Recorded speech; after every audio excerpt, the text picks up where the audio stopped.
I told Tony we could do that all the time. I'd be willing to bet that this guy's handle a bunch of guys that said as they get $100K a piece or something. Okay, let's do this. All right, we're going to call the meeting. Hello. I feel like the rebels in Newfield of Mayors, you know? All right. Chris, would you lead us in the pledge?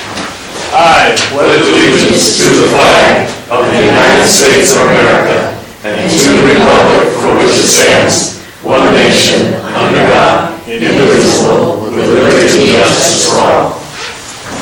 All right, can we have a roll call, please? Councilmember Box? Here. Councilmember Abdullah? Here. Councilmember DeVries?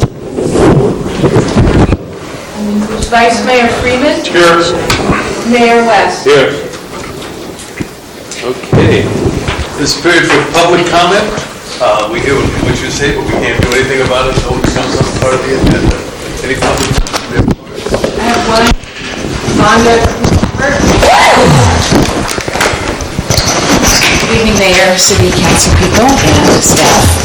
I'm Vanda Guibert. I'm here tonight on behalf of the San Juan Bautista Historical Society. I just would like to read you a letter that we wrote to the Trust for Public Land, and I'd encourage you to consider doing something similar because I think it's really important that we show our support. This is addressed to Alex Size, Senior Project Manager of the Trust for Public Land. Dear Mr. Size, at the San Juan Bautista Historical Society Board of Directors meeting May 10th, we voted unanimously to support the acquisition of the Nyland Ranch by Trust for Public Land and San Benito Agricultural Land Trust. The Nyland Ranch, a portion of the original land grant of Rancho San Antonio, which encompassed a sizable portion of San Juan Bautista, is very important as historical context for our city. The nomination form of our 3rd Street National Historic District says, "The Historic District maintains good to excellent integrity." This is still a small downtown surrounded by farmland, which has retained much of its historical buildings and the overall streetscape that were established by the late 1930s. The document continues, the town of San Juan Bautista is surrounded by a pristine rural and agricultural landscape. It also says, when compared to most other towns that developed during a similar time period, including other mission towns, San Juan Bautista is distinctive because it never developed outside its original city limits. In other words, the Nyland Ranch and other surrounding agricultural lands are very important to the historical integrity of our town. Acquiring the 550-acre Nyland Ranch, combined with the 530-acre Rancho Larios open space, will bring to 1,080 contiguous acres held as rangeland in perpetuity as the gateway to our town, thereby preserving our important historic context. Our board enthusiastically supports this acquisition. So I hope that the City Council will take a similar measure in support of this purchase, and it might help them with further acquisitions.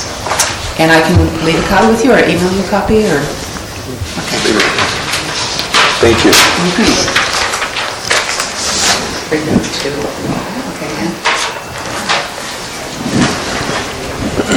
Any other public comment? Jolene Cosio?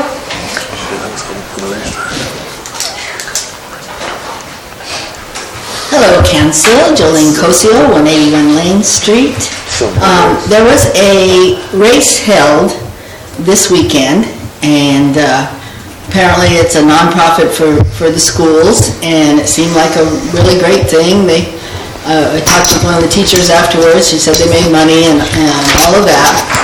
But I was a little disturbed by, and I wasn't the only one, several residents and some of the downtown businesses, by the fact that nobody seemed to know anything about it. The only place I could find anything about it was in the Mission Village Voice.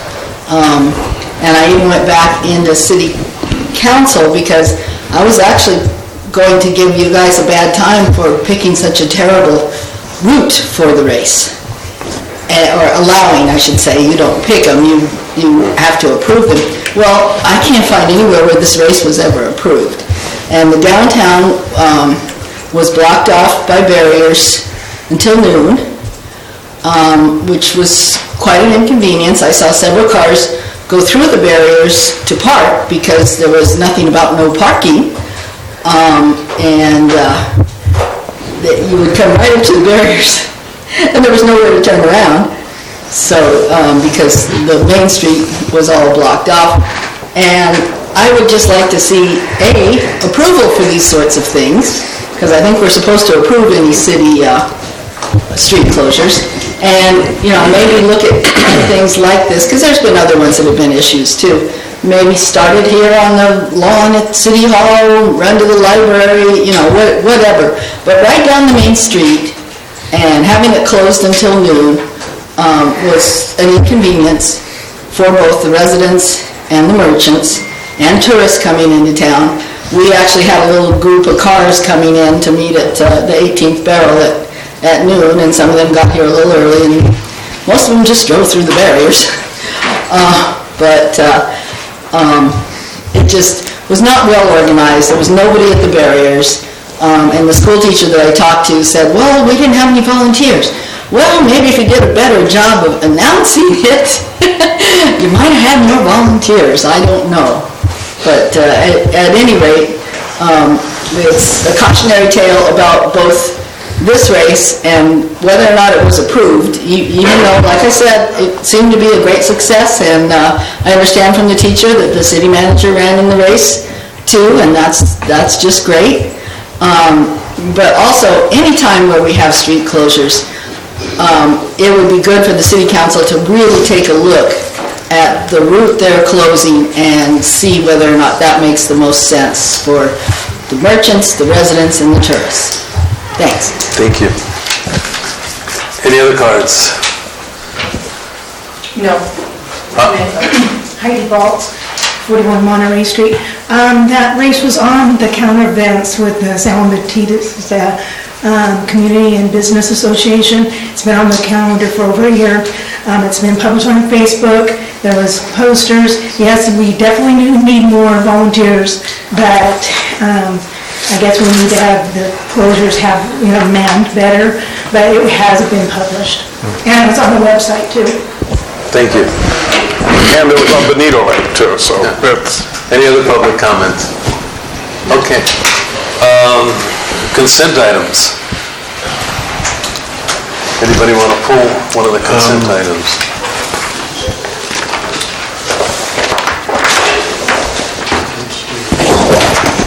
So, Mr. Mayor, with regards to the personnel rules that you have before you, there's 70 pages there, and usually the adoption of personnel rules is a meet and confer, although you don't have any organized groups here. But I think it would be a good idea to make sure that all the employees here received a copy of those personnel rules, and if they had any objections, they had the ability to bring them up with staff or the city council before they're passed. So I would like to really ensure that each employee got a copy of these in the draft form with the ability to comment on them before they're passed by the city council. So therefore pull them now? Yes, I'd like you to pull them and put them over to the next meeting. Okay. Okay, pull them now with what future action? Do you want a subcommittee of the council to be on the other side of the employees? No, they can respond, I believe, to the city manager. There's so few employees here that if anyone has any issues with anything there, and I reviewed them and they are all legally correct. So just in case, I just want to make sure that the employees have a chance to look what's going to be imposed on them before it's imposed. So I would just like the staff to give them copies, and then for the city council to bring this back at the next meeting to pass. So we need a motion. I don't get those consent items except for item H. May I amend the motion? So I would amend the motion that the consent item H be pulled from the consent item, the rest of it be approved, with the instruction to staff to distribute the new personnel rules to the current city employees, have them meet and confer, and then prior to the next city council meeting, come back to us, to the council, with any feedback that you have received. I don't know if that's through the city attorney or the city manager, so that at the next city council meeting it would be appropriate to approve. it's been my experience that most organizations I work for put together what's called an employee handbook. It's stapled, sometimes it's in a 3-ring binder like this, and sometimes it's just on the internet or whatever, or the company's internet.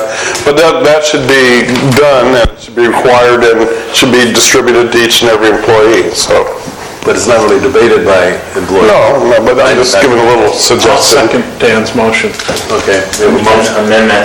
Yeah. Amendment to the The amendment. Councilmember Fox And that was motion. you okay? Are you okay with that, Tony? I guess. Okay, we have a It motion. seemed pretty simple.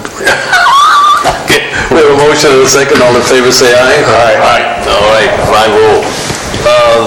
And the rest of it, that's all approved then.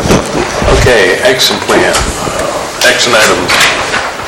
Planning Commission appointment of San Benito County MC Section 2-3-110.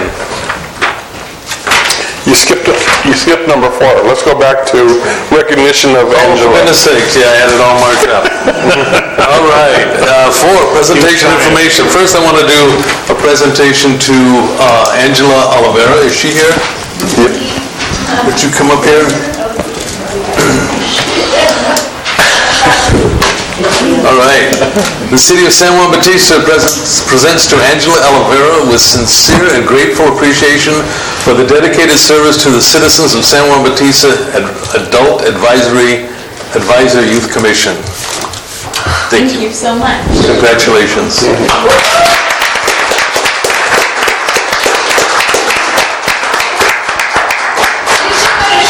Too. She taught me everything I know. She's taught a lot of people what they know. All right, Planning Commission presentation of certificates of recognition for National Preservation Month. Darlene Boyd. Okay. Thank you very much. I am the new chair of the Planning Commission. I would like to recognize 2 different entities tonight for their improvements on their buildings and keeping the historical integrity of what they have done. I would like to particularly note with the Texas Lodge, I think it was a 4 or 5 color palette that they put on their building and did a tremendous job of cleaning up the whole outside, fixing up broken shutters, all kinds of things, and fixing up with somebody from the Texas Lodge here. I have my bag. Yeah, come on.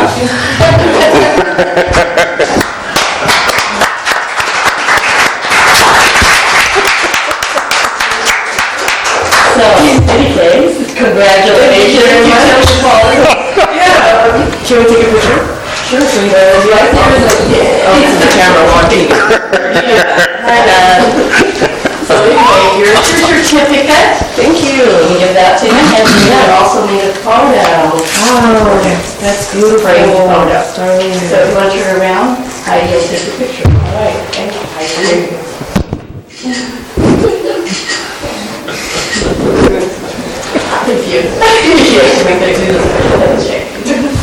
Okay, our next recipient did a fabulous job on his building. And I watched the whole process coming in and out of town. It was wonderful to see. Emily, why don't you come on up here? This is for the Casa Wandeanza.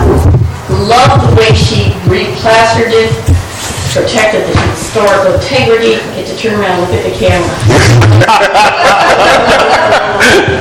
And I want to present you with your certificate. Here you go.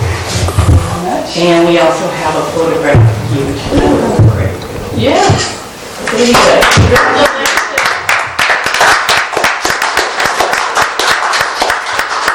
I want to thank both of these entities for keeping up the good work and being leaders in what we would like to see more of in our town. Okay? Thank you very much.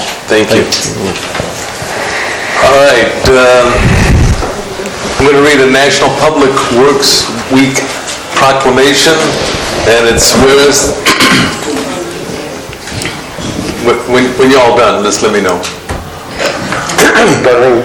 Darlene? No, when you're all done, just let me know. Yeah. Okay, thank you.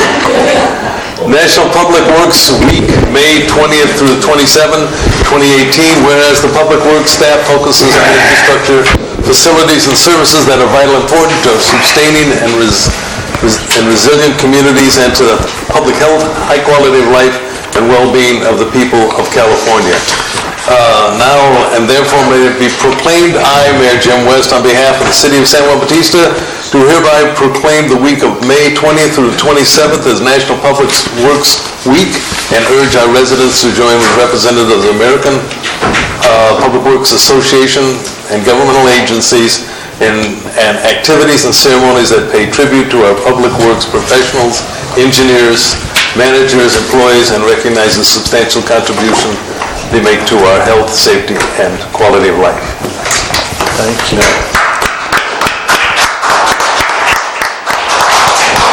All right, and now we have a treasurer's report. We don't have a treasurer's report. It's not here. Yeah. Not here. Right here. Oh, the treasurer's not here. No treasurer here. Any questions about this? Mayor West, can we go back to the Public Works? I just wanted to say a couple things.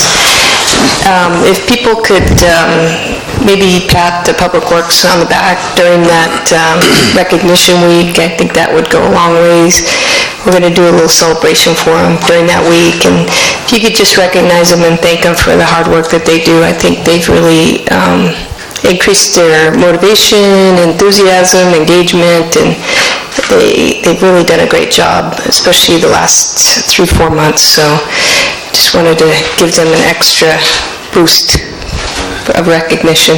Any tangible ideas of how we can recognize them? Well, I'm going to probably do a little barbecue over there for them, and maybe I'll invite you guys. That might work out. Absolutely. Yeah. And maybe for the community, we'll make it more of a meet and greet type deal, sort of a mixer. Wonderful. Okay. That's a great idea. Thank you, Councilman. Send the fire truck that Paul restored and run that, Right. That's a great idea. So we'll take an action to do a fire truck barbecue on behalf of the Public Works and invite the community and council members for a meet and greet. I second that motion by the city manager. All right, anything else on the Public Works Week? All right, thank you. Oh, no, I'm lost. Okay, treasurer's report, we have one, but we have no treasurer here. Is there any questions on that? On the warrant list, Revise LLC. That is a software for the library. There's a big charge on there for $59K. You'll probably see that. Yeah. That is because we've got all our impact fees permitting done on the 2 developments in the last month or so. So that's the Land Conservancy percentage that they take. That's reimbursed, is it, to us? Do we pay the $59,000? Yeah. We pay the $59 to the state. Fees that we're Correct. paying, correct? Yeah. Okay. It's just a pass-through. Right. Okay. Thank you. Any other questions on the warrants? All right. All right, E, monthly construction progress report. City manager.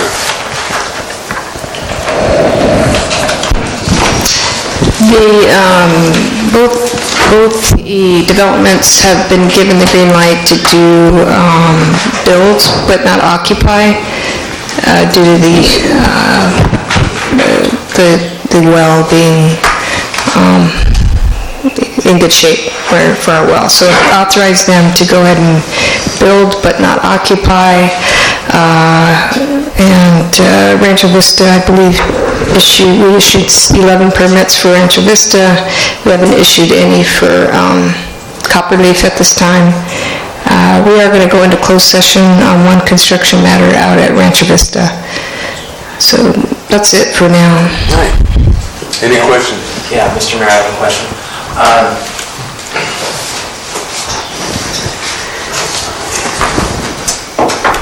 I can say this while I'm untangling this mess.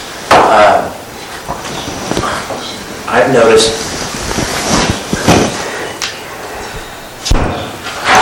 I've noticed over the last few weeks that Rancho Vista seems to be going full steam ahead, but as regards Copperleaf, there's a chain link fence around it and it's completely dormant. Is there an explanation for that, or what is the public, including me, to interpret from that state? There is Rancho Vista,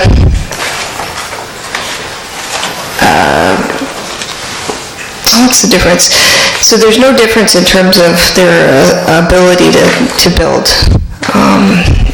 I think that Rancho Vista already had a lot of their contractors online to do a lot of the bridges, the roundabout. So they were already staged for everything. Copperleaf let a lot of their construction workers go, so they're waiting for us to get further down the line with the well before they build, because they're building at risk before the well agreement's completely signed. So they're just waiting a little bit longer because they've got to pull their full team back. I think Rancho Vista had already, a lot of those people were online and ready to go, so they just continued with the builds. Rancho Vista also decided to build model homes right away after the sales office went up, and Copperleaf just didn't do that. So there's really nothing, no hidden mysterious reason, I think, other than building flow for the two developments. Thank you. Because just one more thing, they have both requested to get their permits. So Copperleaf has requested to get, I think, most of their permits. And so it's not like they're stopping the process. I think they're just lining up their construction at this point, Councilmember. Okay. Thanks, Michelle. Any other questions? All right, now we're going to go on to reports from city council appointees to regional organizations and committees. John. AMBEG met last week and they're working on their 30-year traffic management plan. It's going to be a long process. So and then also the Water Resources Board met 2 weeks ago and we discussed water softeners and water storage and all kinds of water issues. It was just great fun, but nothing to change San Juan yet. Thank you. Tony? Okay, COG, we're still pursuing it to put on a ballot a 1 cent sales tax to improve our streets and roads and highways. And then the other thing is we just found out from Caltrans that they're not going to start the construction of 156 widening until the spring of 2020. Something that came up that was just unbelievable to me. They have 3 pieces of property that they have not negotiated the purchase of. And it could possibly go into condemnation, and everybody knows that takes a long time, so. Is one of this county? Is one of this county? They didn't say which one it was. All right. But what I couldn't believe, and I told the Caltrans rep, was they had to go ahead on this for years, and they didn't do it. They said, oh, well, let's wait until the last minute. So anyways, anyone that was looking forward to the widening of 156, it's going to be a couple more years. All right, well, I was unable to attend LAFCO, and Dan DeVries went as the alternative. I did, and although I could never fill the shoes of Jim I tried my best. Really tight shoes, yeah. He does have really small feet as a guy. So here's the thing on LAFCO. I don't know if the public's familiar to the viewing audience what LAFCO does. LAFCO considers the annexations to the 2 incorporated cities in San Benito County, San Juan Bautista and Hollister. I put them in that order, particularly because San Juan Bautista is the most important, right? So what cities what communities or what land should be annexed into these 2 incorporated cities? LAFCO considers these issues. One of the key issues that came up at LAFCO is should the annexation question happen at the beginning of the development process? That's an interesting question. In other words, if it's a 100, 200 unit subdivision comes into San Benito County and says, oh, we want to annex to Hollister, should the city of Hollister or the county process that application prior to the question being answered, yes, they should be a part of the community, or should that question be answered first before that process goes forward?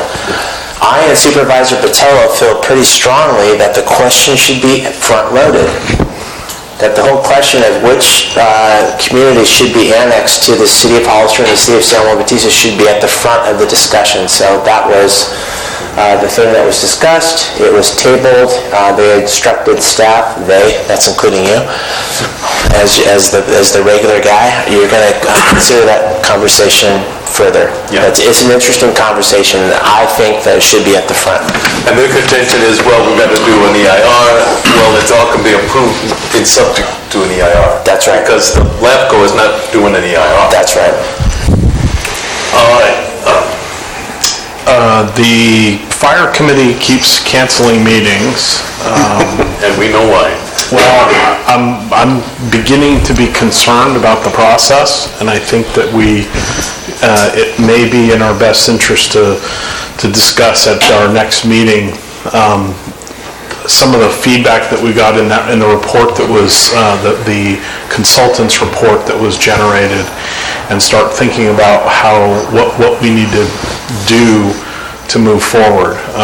The question of with this multi-jurisdictional fire committee is, it doesn't have any power, it doesn't have any real oversight responsibility. It's more of a courtesy organization for the three jurisdictions to talk about fire service in the county, throughout the county, and because the county is contracting with the city of Hollister as the city of San Juan Bautista is contracting with the city of Hollister to provide fire services, those contracts are coming up for renewal, or some alternative needs to be addressed. And there are a number of people in the county, throughout the county, that would like to create a fire district. There's a couple of different ways to go about doing that sort of thing. But the timetable is moving, the time is running out fairly quickly relative to how quickly the process is being worked on by that fire committee. And I think we have some pretty strong opinions on both sides of the issue, and it is, I think, going to be pretty messy. So I think we need to start discussing it amongst ourselves to get everybody sort of up to speed on what some of the pros and cons for the different scenarios are, as well as what the cost projections are. Because they vary. There's a 5-fold differential in costs depending on the scenario that you... 5-fold. Yeah, it goes from about $250,000 to $1.2 million, $1.5 million in terms of cost for the city of San Juan Bautista. So if you were the king of San Juan Bautista, what would you say needs to happen right now? It is so muddy to me. What I think needs to happen is we all need to come back and we need to create we need to have a discussion amongst ourselves so that because Jim and I have been going to the meetings. I don't think we need a separate meeting. We just need to have it as a discussion item. As an agenda item? Exactly. Is that your recommendation? It is, absolutely. I would think maybe wait after we find out what the offer is from Hollister. I think we need to start talking about it, and even prior to this offer? I think so. That's my input. It'll break your heart. Well, let's start talking about it, though. Okay. Yeah. What's the harm in talking? All right. Why don't we put that onto next meeting's agenda? Because by that time, I think we may have a proposal from Hollister. Yeah, so they pay the consultant to create this report. The report was kicked back to the consultant because it was very poor. The quality of the the report was very poor. The consultant acknowledged, apparently the consultant hired a consultant who did a really poor job, and then it was rewritten, and then they've come back, and now they've postponed, I think, 3 times presenting the consultant's report to the fire committee, and I'm just not sure what I think there's politics in the background that I'm just unfamiliar with going on that keep causing this to be postponed. And so I'm beginning to get nervous about the whole process. Is this the guy that was interviewing people at the OES office that I got interviewed? Probably. Well, I'm not sure. It may have been. I got a phone call interview, but yes, he probably did interview me, yes. So anyway. Let's get it on the agenda. I think we should. I think we need to start talking about it, because I'm not sure what the timing is for the contract expiration, but... It extended for a year. Yeah. Which is no time at all that we wanted to set up a different organization. Right. Right. And anyway, so... All right.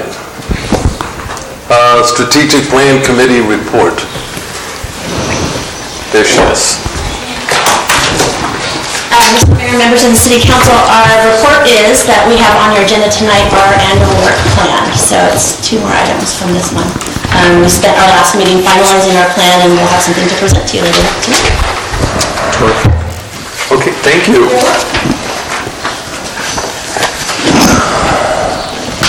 Item 5, action item, Planning Commission appointment for San Batista Municipal Code Section 2-3-110, appointment by Councilmember Friedman.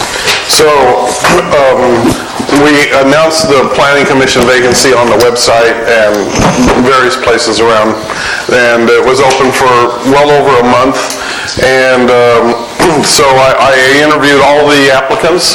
In this case, it was Shirley Brewer, and she's had extensive experience on the Planning Commission in the state of Colorado at the county level.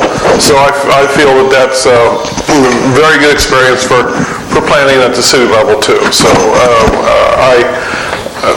I've known her for about a year and a half now, I think, maybe 2 years. She's a delightful person also, so I highly recommend her. So during the March meeting, we changed the system for appointment. And I have absolutely no objection to Shirley.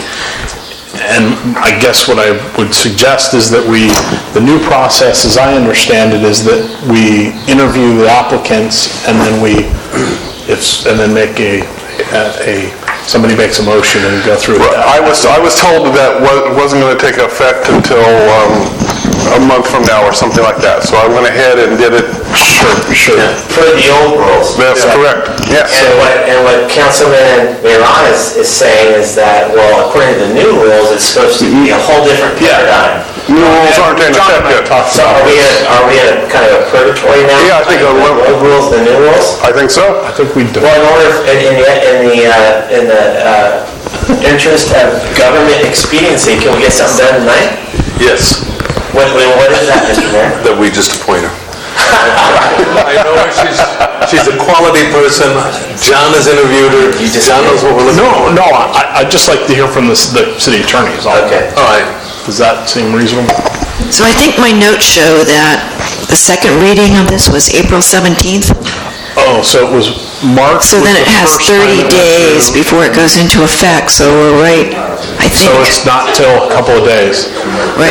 I missed the second reading thing. So that's what it was. Okay, so it is John. If the new paradigm doesn't take effect for 2 days from now, can we act tonight under the old paradigm? That's what I said. We just appoint her.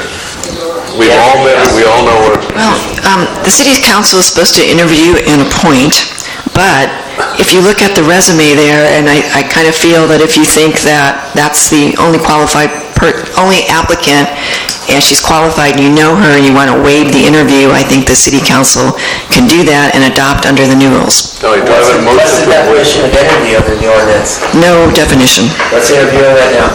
She's in the audience, we can do that. Let's do it. It's right here. Just look at the resume, it's all there. I know, we still want to say hi, I mean, come on. Read the damn. Say hi, welcome to San Juan, good luck playing, that'll be interview. I think we ought to do that after. Do I have a motion to override the... I don't think we're overriding, I think we're just... I think we're still operating under the new rules because it would be April's old rules, thank you. April 17th would be the new rules. That means you appoint, we concur. Yes. Okay. So I highly recommend that the city council approve Shirley Brewer as the new planning commissioner. Do I have a second? Second. All right, all in favor? Aye. Can we still say hi to her though? Yeah, now she can come up and we can say hi. Thank you very much. Up here. Come on. Yeah. Very serious. This will be like, oh my goodness, this will be like an Oprah Winfrey show. Let me ask you, I'll start the questioning here. No, the questioning's over. She's the question is over. She's already been appointed. No, you can... Dan, you're too late. This is personal. What's he looking for regarding the planning commission?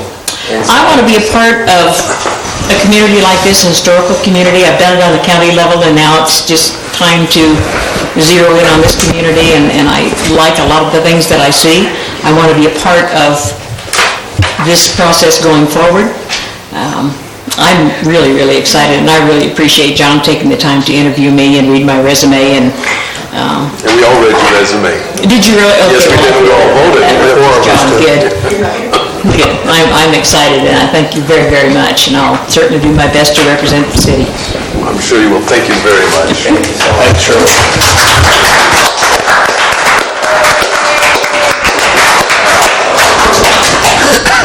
All right, Strategic Planning Committee Annual Work Plan for Fiscal Year 2018 through 19. Mr. Mayor, members of the City Council, I'm going to hand this out because I believe one component of our, I think one of the pieces was missing, so I'm going to pass this out to you one more time. So the Strategic Planning Committee, as you know, is tasked with the charge of finding programs and projects within the general plan's implementation matrix and assisting the city in moving forward with those items. During the beginning of this year, our interim city manager suggested that we actually develop a work plan because we found ourselves kind of going off in different directions and not always coming back to the matrix, what our guiding piece is, our document that we should be working on. So we did that. I thought it was an absolutely awesome idea. Kind of helps keep us on task, if you will. We challenged ourselves, I should say. We have 9 items before you as our annual work plan items. And so what I'd like to do is, if I can, briefly touch on each one, and I can answer any questions you may have on those. Again, that was the beginning of this year. It took us until May to actually make a decision on our annual work plan. And we are broken up into 5 subgroups. So we break out the elements of the general plan's matrix into subgroups that focus on certain things: recreation, wellness, parks, that sort of thing, government communications, and so on and so forth. So the 5 subgroups actually broke out and met with their subcommittees and then developed the items that they wanted us to focus on for the year. And then we, as a full committee, vetted all of those. I built a Gantt chart so we could kind of see where are those going to fit into a year. And then we kind of weeded some off, believe it or not. And today we've got 9 items before you. Most of them focus on this calendar year. It's actually almost becoming a fiscal year project because of where we are today. It's almost June. Some of them are multiple years. They're big projects that we want to at least take that first baby step this year and see where it takes us. So I'll go through these with you. So the 9 items are emergency operations plan update, so updating our existing emergency operations plan. For those of you who are familiar with emergency operations plans for a city, it is the framework within which the city manages any kind of incident, emergency incident. The city's existing emergency operations plan is from 2005. It's really outdated. And so, as you'll see in here, we've used some of the programs. Everything is guided by our general plan. some of the programs that ask us to actually update that emergency operations plan and then do some sort of public outreach, some education to the public on what to do in an emergency. So we actually found someone who's a retired captain who managed our emergency operations center in the city of Gilroy. And he volunteered and looked at our plan, and he said, you have a good plan in San Juan. It just doesn't quite fit all of the federal and state guidelines with regards to emergency operations plans. And then your staffing complement today is completely different to what it was in 2005. So it doesn't really work. And so the plan itself is a good plan. He said the framework's there. We just need to get it up to today's standards. And then the city also needs to adopt an emergency operations ordinance. And that ordinance calls out who is your director of emergency services, your city manager. It develops rules and responsibilities for everyone. And that assures that the city is able, honestly, to get funding in the event of an emergency. It has to actually qualify for FEMA and SEMA. So that's our first item. And I can go into any detail you'd like me to if you want me to go further into it and talk to you. We have actually developed a timeline of how we want to go step by step, who on staff will be helping to support us in these projects as well. We see this particular item working with our fire department and then Kevin over with the County Office of Emergency Services, just to have another set of eyes, professionals who do this well.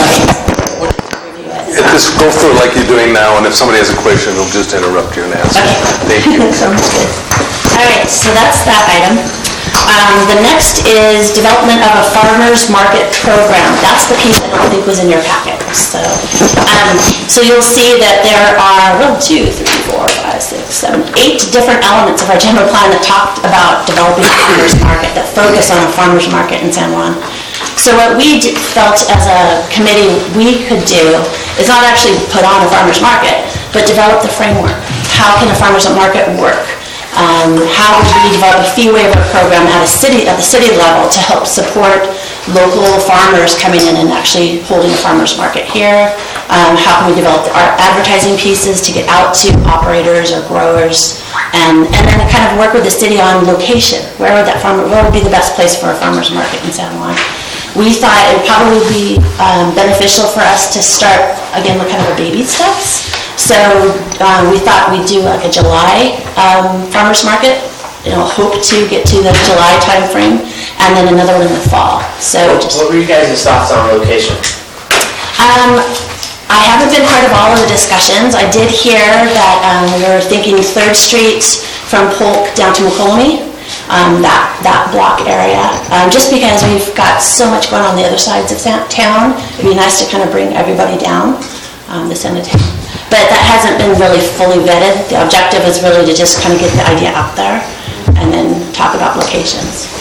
And you'll work with the merchants on that? Yes, absolutely. And San Juan Committee, all the downtown merchant group. Yes. Thank you. Next is Parks Master Plan. I don't think I need to tell you too much about that. Parks Master Plan, you tasked us with that. The Parks Master Plan Task Force has been meeting monthly. They've developed a citizen survey that they're launching. We are launching with the city's support. We're doing a Survey Monkey that's going to go out to, it's going to be on the city's website. It's going to go out through social media.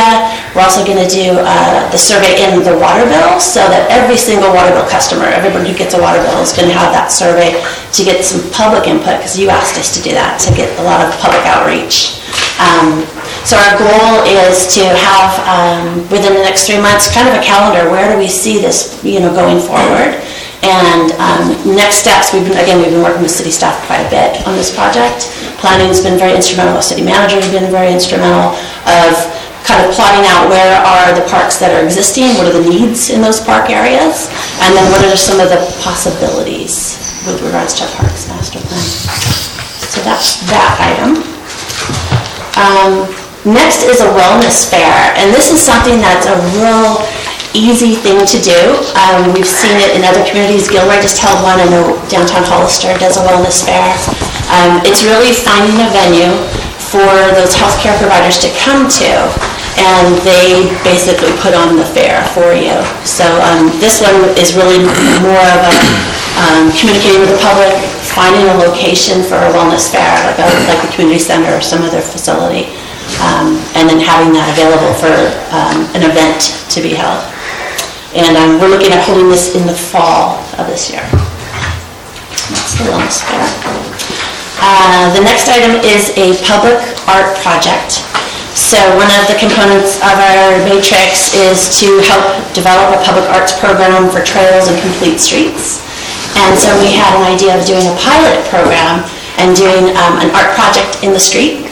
Some of you may have seen these before, and lots of urban cities have these, a mandala on like street paint. It's not temporary street paint. Sort of an art project that would be at some of the entrances into town. We thought we'd try and time it with the fiesta in June, and work with our schools to get some art students involved and some of the local artists. And it would just be here's some public art, here's what public art could be in our community.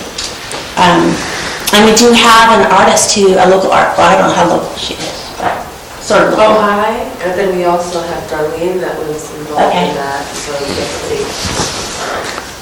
And Jennifer Colby, too. Oh, yes, of course. Who's the chair of this subcommittee? And we were talking to the Arts Council, Cesar Flores. Right, county. Yeah. So that would be something we'd want to do in June. Next, another item that you're very familiar with, it's working with our school district to collaborate on joint use of the school property for public use. We don't, at this juncture, this has been on our plate for probably 2 years, I want to say, and we didn't want to let go of it until we saw it actually happen. So it's here. We know it's really in your hands and the city manager's hands and the school district, but it is part of our work plan. The next item is a farm-based tourism plan. So we have a couple elements in our general plan matrix that speak to promoting agro-tourism, agricultural tourism, and agri-tourism. So what we'd like to do is develop kind of a tourism plan of how could we make that happen? How could we develop agricultural tourism in this area, in the vicinity of San Juan Bautista, and encourage local businesses. When we do have events that are agricultural tourism, we would like to have our local businesses stay open a little bit longer and try and promote some economic growth for the downtown as well. So again, this would be just a plan. We wouldn't be holding the events themselves, but putting together some instruments, some pieces that would facilitate that to happen. So we'd like to do some research this fall and then present a formal plan to the council in September and October of this year. And then the next item is one of those long-range planning items that we've been working on. It's developing a cultural walking tour or First Nations tour, and this would be quite a collaborative project to put together, working with the school district, working with the state park system, working with the mission, and of course the city, to help develop some sort of a cultural walking tour that focuses on First Nations, and you can see all of the elements of the general plan to speak to this. I mean, it's quite a big undertaking, but it is something that San Juan Bautista, and that's our heritage. It would be beautiful to see us move forward in that way. What we'd like to do is take the first 6 months and do some trial planning. What would it look like? What would this tour actually look like? Do these partners want to participate? It's all their land, it's not the city's land, and so working with those groups, and then spends the better part of the year researching it. What would it take? What have we seen in other communities? What are other people doing? What are best practices? And then long range, we're looking at probably 3 years before the plan would actually be completely developed. How many? 3 is what we're estimating.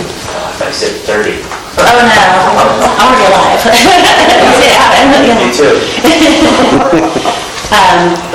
I do want to go back to, in this work plan project outline that Ed created for us, he really wanted us to identify what resources are we going to ask for from the city. And I think that's really important.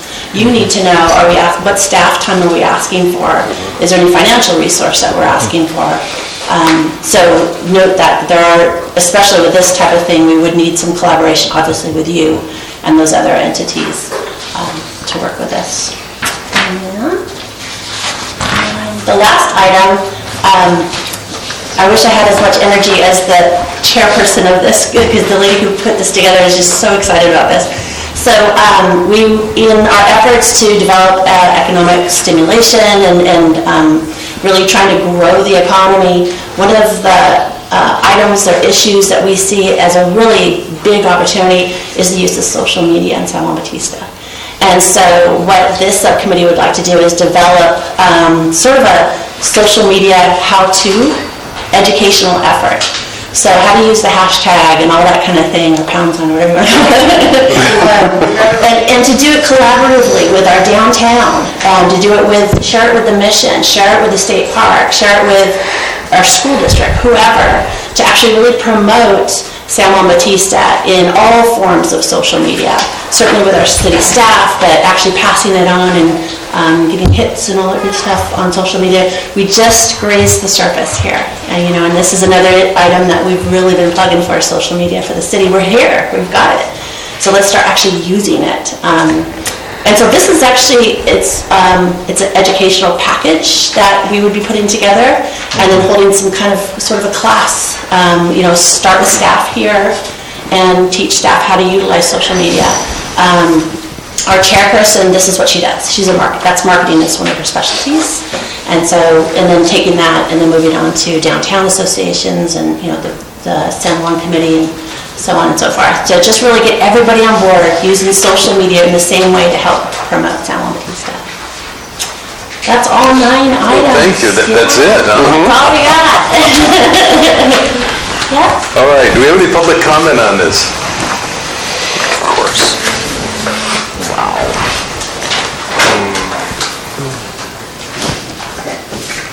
Of course you do. You have public comment on this. Okay, I'm on the Strategic Planning Committee, and the Land Use and Agriculture Subcommittee that I'm on is presenting 2 of these. Now, I was all for everything on everyone's plans, except for one item on ours. And I was very opposed to it in the subcommittee meeting, and I was continued to be opposed to it at the meeting.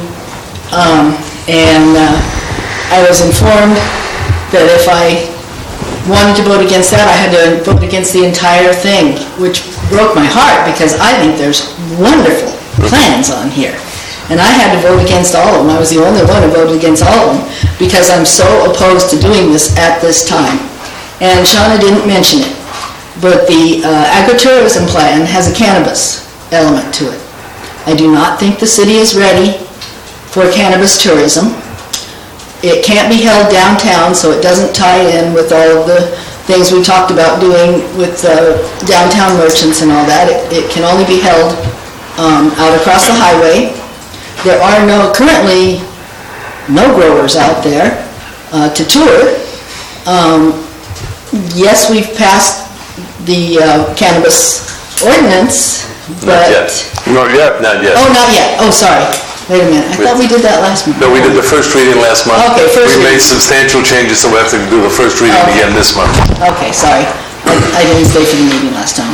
But at any rate, you're looking at a person who, her first year taking crop science at Cal Poly, thought that cannabis might be an option for me to go into. I was that optimistic when I was a freshman in college that it was going to get passed in no time. Well, by the time I got out of college, I knew that wasn't going to be an option. And, it was just one of many options that I thought I could go into, and I ended up in ag research because I wasn't going to do anything illegal, of course. So, it's not that I'm opposed to the whole idea. I just don't think this city is ready for it. When we talked about it in our subcommittee meeting, we talked about openly using marijuana at these events, and I just don't think that that's a good tie-in for tourism for the city at this time.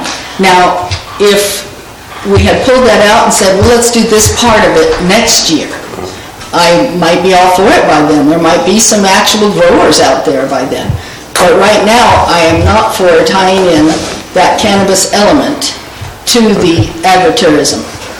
Thank you. Thank you. And again, this will be a vote in November, so we don't, the vote might not pass, so we don't know. But we'll look at that later. Mr. Mayor, may I ask if FERC has a timeline? No, I don't believe she did. I looked for it, but I didn't see it. Make sure you get that in record. Any other public comment on this issue?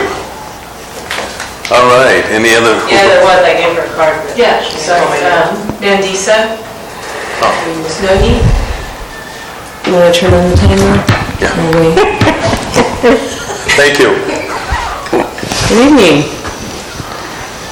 I'm actually going to talk about the cultural walking tour plan, the conversation with the mission coordinator, and with Father Alberto, and also with the state park management has already been, we've been engaged in conversation for about a year. The state park is working on a plan to restore the neophyte quarters, which is all the indigenous people who are converted. They had the place where the boneyard is down Franklin, where they have a bunch of storage for state park vehicles. That's going to be moved, and they're going to be turning that into an interpretive area that interfaces with school district property. So we're talking about the pollinator project for the San Juan Bautista Tennis Club, and then also we had talked about it briefly during the parks meeting, and we talked to city planning about the potential of actually utilizing some of the public facility land that's down behind the mission where the rodeo used to be, potentially adding a trail in there. And then the other update I wanted to talk about was the prayer run to Indian Canyon, where they've been doing, this is their third annual year. They leave from the mission to Indian Canyon, and Canyon, Sayers Roots, and I are developing curriculum and interpretation together. Our curriculum is called Honoring Truth and History, and so we're presenting proposals for this to the different, her and I together as a team presenting it to, we would like definitely city support in moving forward on that, and that's part of this work plan. And so I noticed that at the bottom, initially we were not going to be using any city land, but the city planner had some really good ideas about utilizing some public facility zoning that currently is not being used, especially because the El Camino Real connects to that, and the mission, we're already in conversations with the mission about that, and about getting it from, basically getting it from city property, state park property, school board property, mission, and then city property back on to, what is it, 2nd Street. So, just to give you, my timer's not going, just to give you an idea. No, it's not going. I think that's 3 minutes in this one. Yeah, I think it is. Thank you very much. I think it was probably, very briefly, as chair of that subcommittee of Ag and Land Use and Environment. The idea is to research all relevant agricultural tourism as directed by the general plan. Research suggests maybe present a proposal, definitely as Chairwoman Friels stated, not going to be running any events on our own, but just like presenting information and opportunities, doing research mainly and seeing what's going on in neighbors in the Central Coast and also in the North Coast. So that was the intention. Thank you very much. Thank you. Any other public speakers? All right, I need a motion to approve the annual work plan. I move that we approve the annual work plan of the planning committee. Second. Second, I have a motion, second. All in favor, say aye. Aye. All right, approved. And that plan is very ambitious. I mean, it really is an ambitious plan, and especially when you're working all with volunteers. So we are not going to hold you if it takes longer than it... Okay. Thank you. Appreciate it. All right. Public hearing items. Consider changes made to an ordinance adding a chapter Cannabis Facilities Regulatory Permit to Title V public hearing, safety and welfare of San Juan Bautista Municipal Code. Last month we had the first reading, we made substantial changes, and so now we're having the first reading of this. Right, that's correct. I added a section that made the ordinance effective only upon the occurrence of two events. One would be the city tax on cannabis is certified by the county, so that would have it going on the ballot. It doesn't have to be in November, but anytime it does go on the ballot and it's passed by the voters and it's certified by the county clerk, then that would be one factor. And then the other factor would be that the regulations are approved by the city council. So I think you're going to look at those tonight, so it'll effectively leave the tax to be decided by the voters. And I will say, I also snuck in a CEQA review because that wasn't there last month, and it was part of the decision to have this a new first reading instead of a second reading, so that you could go ahead and do the CEQA review as well. So, I'm sorry, so there's, the first one is the tax piece.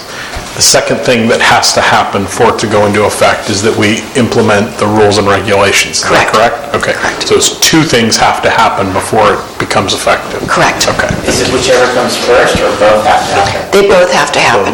It says both of the following must occur. And rules and regs can get approved tonight? I think they're on the agenda tonight. For first reading, I think, isn't it? No. Just discussion. Okay, for discussion then. Yeah. Yeah, we're not at the approval point yet. So I'd like to ask, is it standard procedure to have a circular review in each of these regulations, I guess? So if there's a possibility that there might be an impact on the environment, then you're required to have a CEQA review. And in this case, because you're doing a proposed zoning change, basically allowing a use in a different zone, I felt that was enough of a possibility to have a land use impact. So it's an agricultural use in an industrial zone? Whatever you're saying that we have to do that? I don't know about that.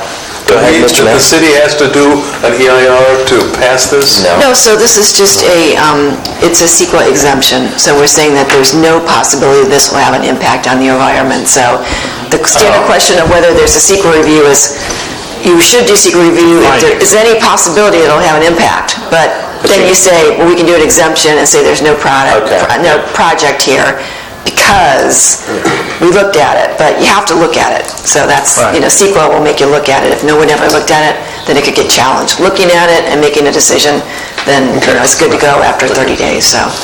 Thank you for putting that on. I want to speak to that. Is now a good time? Yeah. One of the reasons we chose the, speaking on behalf of the subcommittee, and Chris chime in here at any point, but one of the reasons we chose the industrial designated, not zone, but designated land in the new San Juan Bautista general plan was because we viewed, and our consultant here, Mr. Gomez, can back this up, is that we viewed the uses occurring within the generally planned designated areas as industrial as being the maximum types of impacts to the community as possible. So therefore, we thought that anything that may occur as regards cannabis would fall short of that. Whereas the same may not be true, the same statements may not be true as regards, for example, prime agriculture. And so forth, or commercial, exactly. So, and the intent there was to not subvert, but in compliance with California's environmental quality laws, to say, like, we want to acknowledge that, but come in an area that we know is going to be okay. Right. Did we do that in your opinion? So you're doing a great job of supporting the exemption right there, because you just gave all the findings for why an exemption is appropriate. Okay. So what you're saying then, when you say that we need CEQA review, is that we need to acknowledge CEQA, but then to acknowledge it is to say, yes, it's there, but here's why it's exempt. And here's the findings in support of that. Correct. So there's just a step in there that I added. Totally on board with that. But when you rolled it out, instead of like we had to do an EIR and mitigate it like that or something. It's an exemption, so that means it carries with this whole project. It'll. Thank you, Madam City Attorney, very much. All right, any other questions from the board? All right, open to the public. Any comments from the public? Do we have any cards on that?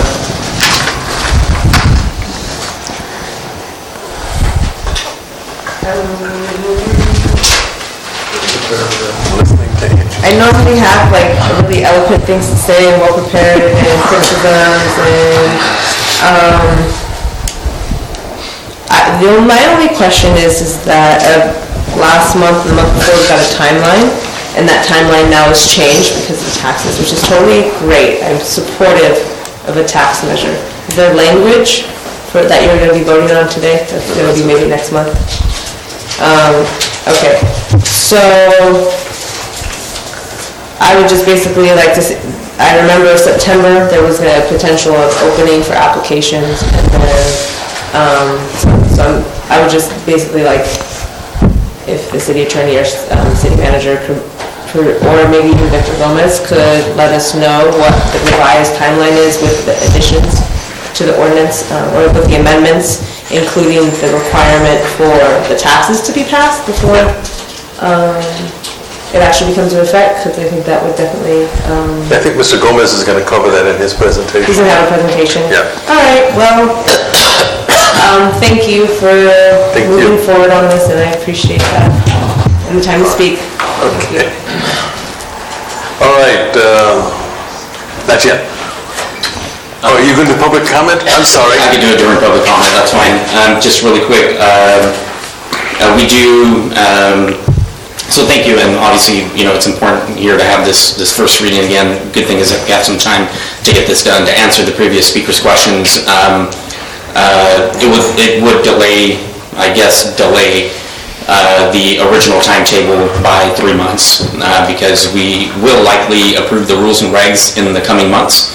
And once we do that, which we'll be reviewing the first draft of them here in just a minute, once those are adopted, the second trigger is the tax measure, and then when that happens, hopefully we'll be prepared prior to that to implement the program.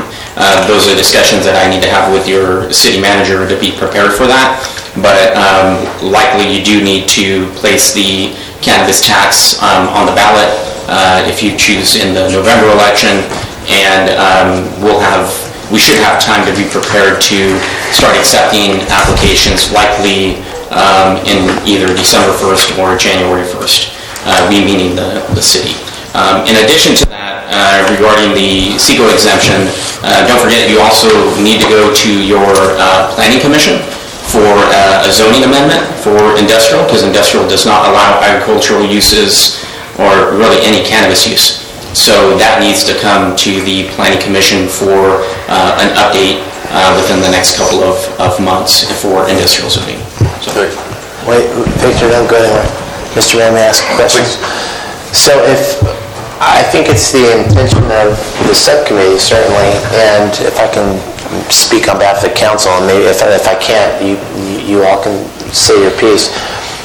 We would like the tax measure to go on the ballot. Is that correct, Chris? Yes. What do we need to do right now in order to get that thing on the ballot? What's our critical path? What's our timeline forward? So it looks like one of the agenda items today is to acknowledge that, because you do have other council seats that are up and you need to work with your elections department essentially to get that done. You do have to draft an ordinance. Irrespective of that. Okay, you have to draft an ordinance. In a vacuum, what needs to happen? You need to draft a tax ordinance that would outline how you would tax the industry. What I would suggest for you to do is to look at what the county is proposing for June 5th. They actually had a pretty comprehensive, Measure C is a pretty comprehensive measure that actually outlined some taxes that the county will likely never implement anyway, like the retail tax. I don't see the county ever adopting any kind of retail ordinance for the industry, for the cannabis industry, and manufacturing is kind of unlikely. If they do move forward with something, it'll be a cultivation ordinance. The good thing about Measure C is that it included every single component that could be taxed: distribution, delivery, retail, manufacturing, cultivation, all of the above. So I would just recommend that you look at what they drafted. Obviously, you want to go with whatever you think is appropriate for the city in regards to the scales. The county went on a variety of scales. You're going to have to review those and see what you're comfortable with. Right now, I'm less concerned with substance of these things as I am timeline. So when is the first possible ballot that we can get on? Is it November? November. Okay, and working back from November, what's our timeline? What are our milestones? We're going to be going into this in item number 7. You should consider adoption of an ordinance either next month at your June council meeting, or I think we can make July. Deb, I need to check the date. I think it's the middle of August for things to go to the county elections board. Middle of August, because then they start printing all that stuff out. Yeah, it would probably be best if you adopted the tax ordinance to be placed on the November ballot in June. Because I'm still skeptical on that July date. I don't know if that July date's going to give you ample time to work with the registrar of voters to make sure you get that placed on the ballot. I apologize, Mr. Mayor. It's just that these two things Don't sit down, because we're going to go right into it. But first, I need a motion to, again, introduce this ordinance for its first reading. Do I have a second? I'll second it. Okay, we have a motion and a second. All in favor, say aye. Aye. Item 7, cannabis rules and regulations. Excellent. Thank you, Mr. Mayor, members of the council. So before you have the phase 2 of your implementation, of your cannabis regulatory scheme. So this is where we get into the details of the operations. Well, let me take a step back. The application fees, charges, and procedures, essentially how we're going to score the applications that are going to be reviewed likely by your staff. And then eventually you'll want to adopt the operation procedures as well that are written into this ordinance. So if you look at, if you look at section 1, that is your application form. I don't know if you have that form in front of you, but there was an application that was prepared for you. It is the application for cannabis facility permit. Halfway through section 7. I'm not going to spend too much time on that because that is your traditional application that any cannabis facility has to complete. I took a variety of cities, I think like probably 14 different cities, and molded this application to fit your ordinance. So you don't have to go through that application now, but the application is prepared. This is the final draft. And if you have any feedback on that, please let me know. This is again, the application is the initial application that has to be filed or submitted by the cannabis operator. They do need to have multiple things lined up, who's operating the business, who's the owner of the business or owners of the business. Now, what type of permit are you applying for? Who your contact information is going to be for community liaison. What type of business are you operating? Are you operating as a LLC, as a partnership, as a sole proprietor? Those types of questions. And then eventually your lifespan information will be included in there as well. We're still working out the lifespan and the background component. That's going to be phase 1 of your application. Obviously you don't have staff to do that. You don't have a public safety department. Currently you're contracting with the sheriff's department. The sheriff's department isn't prepared to process cannabis backgrounds either. So I did have preliminary discussions with the subcommittee and with Michelle as well. I did reach out to Chief Westbrook and the 2 cannabis officers for the city of Hollister. They're the only local jurisdiction that has the ability to process backgrounds for cannabis applicants.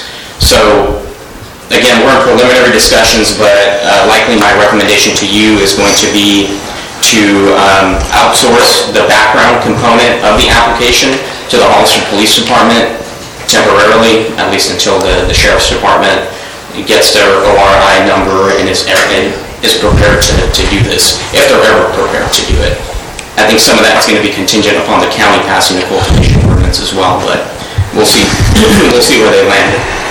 So again, your application has your general information, which is business structure and what's going to be expected of each applicant. If you go to the application fees and charges on that first page, the application fee, as you see, application fee and processing and permit issuance fee is not, none of those are included because I was actually working on your fee schedule and your nexus. I just completed it, and before I share that with you, I did want Michelle to review it and give me the green light first before we come back with the actual figures. But, because I know you're curious, it's a complicated model, but if any of you enjoy working with spreadsheets, you'll love this. If you don't, then it's going to bore you to death. Thank you. But phase one, which is the initial application, when somebody submits their application and does their background first to see if they can even enter phase two, would be $1,536, and that is taking a $95.94 cost recovery per hour for staff.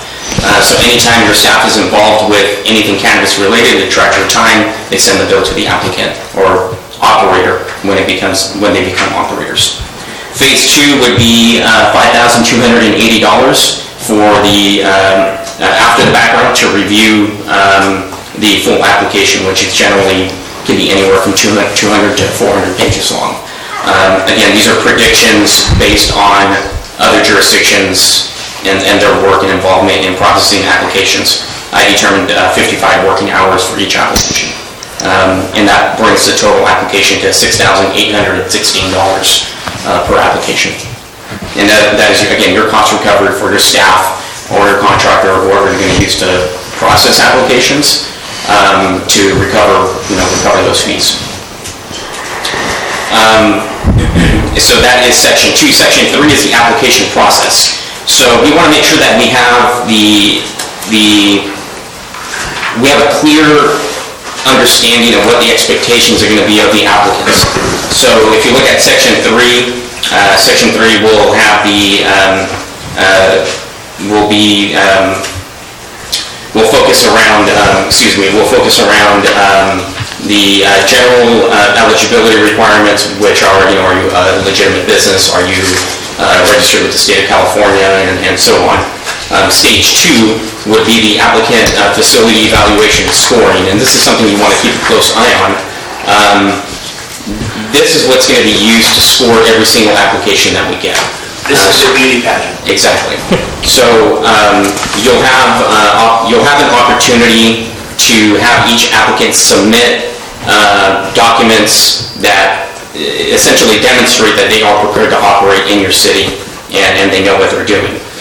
So first of all will be, there is a qualifications for the applicants to making sure that they pass all of those components. A comprehensive site plan, so they have to submit their site plan. That's another 100 points for the preparation of their site plan and architectural review and all of that good stuff. A security plan. You want to make sure that your cannabis operators are operating in a secure fashion, which means either private patrol, video surveillance, and so on. That's going to be 200 points. And again, I'm not going to get into the details of it. You can find that in the document. Business plan, including financial information, revenue projections, expenses, and so on. That's another 200 points. The community benefits plan, 100 points. Standard operating procedures, 100 points, and so on. So this is what's going to be used to actually score every single application that is submitted to the city of San Juan Bautista. That way every applicant is scored equally, is looked at with the same set of eyeballs, and is given the same criteria to apply. Victor, could we add a greenhouse gas component so we can have a carbon neutral industry here? And include that in the scoring? Is that possible? So it is. Bear with me 1 second. I had some information for you on the greenhouse. I was going to say that too. I'm sure you will. Yeah, so the state is still drafting their permit rules and regs. Those have not been developed yet or completed yet. But I did a little bit of research to see what other jurisdictions have done when it comes to renewable energy. Some are requiring, the city of San Francisco is obviously always kind of in the forefront when it comes to renewable energy and mandates on renewable energy more than anything. And they do have requirements that you must have some type of on-site renewable source, right? That represents a certain amount of the energy that's being used by the facility. What does that mean, solar panels? Yeah, essentially solar panels. So, and then you come up with a figure, whatever that figure may be, 20%, 30, 40% of the operation has to be energized through clean on-site clean energy. Another option that's given to them is joining community choice energy, right? So letting the city know, hey, we are participating, and this is where we're dedicating our energy. We want our energy to come from solar, wind, whatever those choices are. A lot of cities are doing that because that's an easier way to implement, clean energy mandates on the cannabis industry. So as to the original question as to whether there is an opportunity to include that in the point scoring system, which is I think your question. Right, it is. Is there an opportunity for that? You can include whatever you want. Is that your? Yeah, I'd like to add that, yeah. So and I would be... do a motion as we're going along here? This is a discussion item, so it discussion doesn't item. matter. I mean, So you want to straw poll? Some consensus would be... So before we do that, I'd like to remind everybody that on Monday, the California Energy Commission mandated that solar panels be installed on all new construction of residential and commercial less than three stories or less. So I presume our cannabis industry is going to be less than 3 stories. So they might be required anyway. Cool. Yeah, I was only aware of the residential side, so I had to look at the commercial side. Yeah. Great. Which unfortunately is going to add about $30,000 per cost of every new home that's unaffordable in California already. That's just a bonus for you guys. Well, if the question is a straw poll, I think you say yes? Absolutely. I did too. We have a consensus on that. Okay, so yes, Victor, put that in. Victor will put it in. We're not taking action. Perfect. Okay, yeah, certainly include that. Hey, Victor, we were also going to add the water element to that, right? Yeah, so that's where I was going next. One of the concerns that was brought up by Michelle and others was some type of on-site, and this is pretty common with fully enclosed facilities, and that is to have some type of water recapturing system in their facilities. So you could actually make that a mandate to include some type of recycled water system for their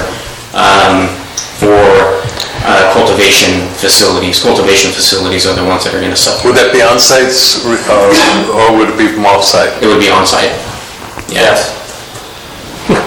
And did that cover it, Michelle? Was I missing? We had talked about ag water versus potable water. Maybe something to think about. Yeah, there was. Yeah, that's. We just go up and concur. I haven't seen anything like that, at least written into any rules and regs or ordinances that I've worked on. So I probably need to do a little bit more homework on that. But when I was doing work for the county of San Benito, I know that there was a concern with shared wells. And so I need to talk to Sarah Dickinson a bit more about that. I think there were some legal issues around that. Now, that's interesting. Now using a shared well. Yeah, it complicates things a bit. But when it comes to water sources, you can.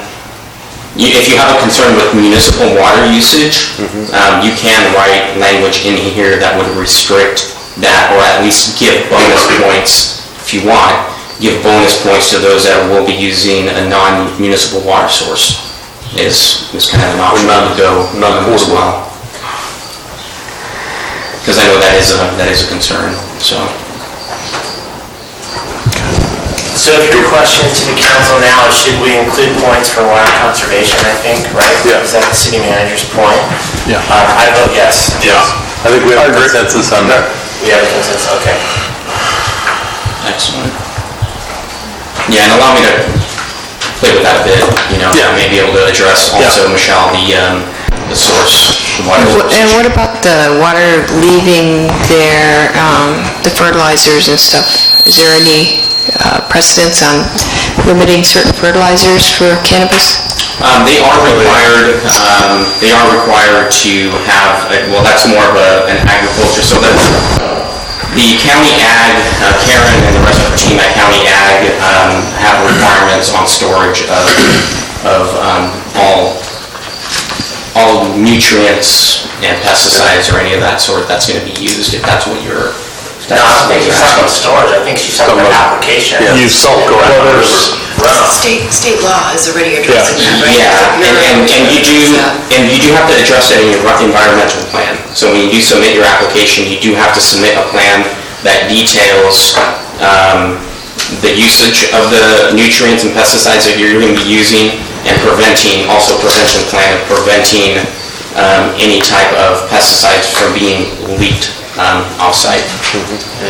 So they're also limited in the pesticides that they can use because it's a consumable product. That's one of the things that came up in the conversations previously, that cannabis producers today are not necessarily meeting the requirements for what will come to pass after the schedule of facts. That's interesting. Yeah, I apologize, I can't find it here off the top of my head. I do want to highlight one component, a specific component, and that's come up repeatedly, and that is an odor management plan. Yeah. I know that's going to be a concern to a lot of folks on the cultivation side. So that is included in part of your scoring, having a well-detailed air scrubbing system, citrus misters, whatever they're going to be using to mitigate the smell of the plants as they're, especially in the last 2 or 3 weeks of cultivation. Mr. Mayor, may I make a comment on odor? Speaking again on behalf of the subcommittee, but Chris can chime in here, I'm not trying to talk for him. Odor management, odor mitigation was probably the second most important thing that we considered aside from security. Yes. Law enforcement.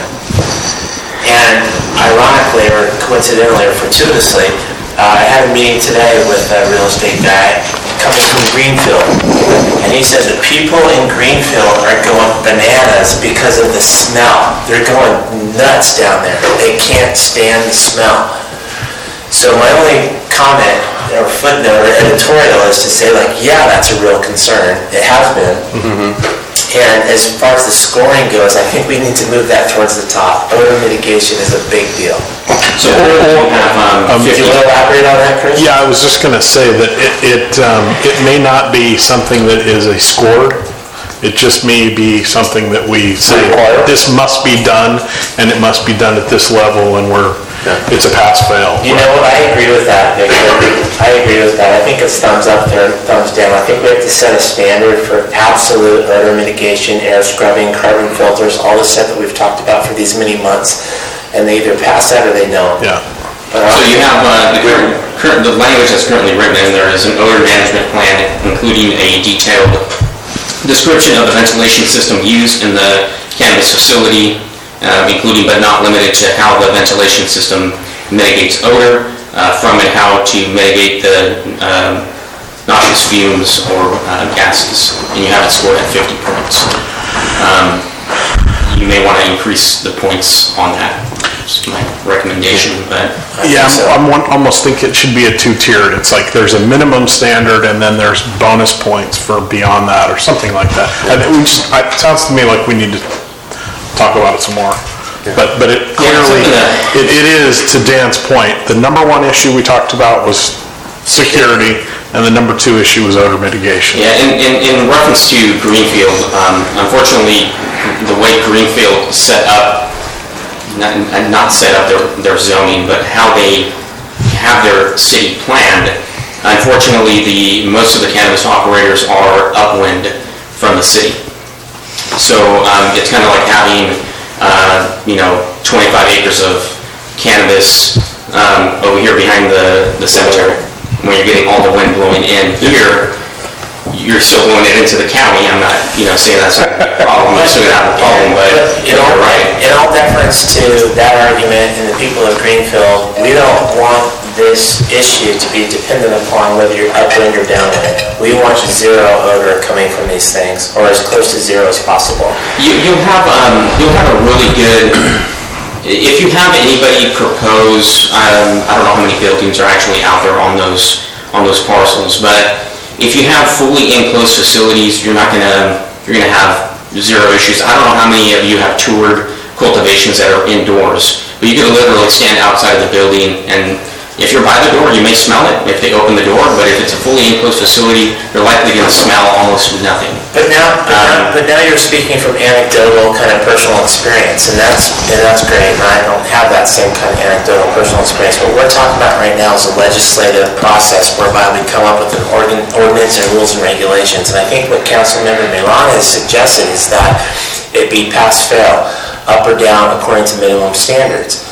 It's not, and as I understand you, Chris, you're saying that it's not even a scored thing. It's like, we want you to provide this level of assurance in the application process in order to proceed, and if you don't, then you don't go forward. What I think you're proposing is like a fire suppression system.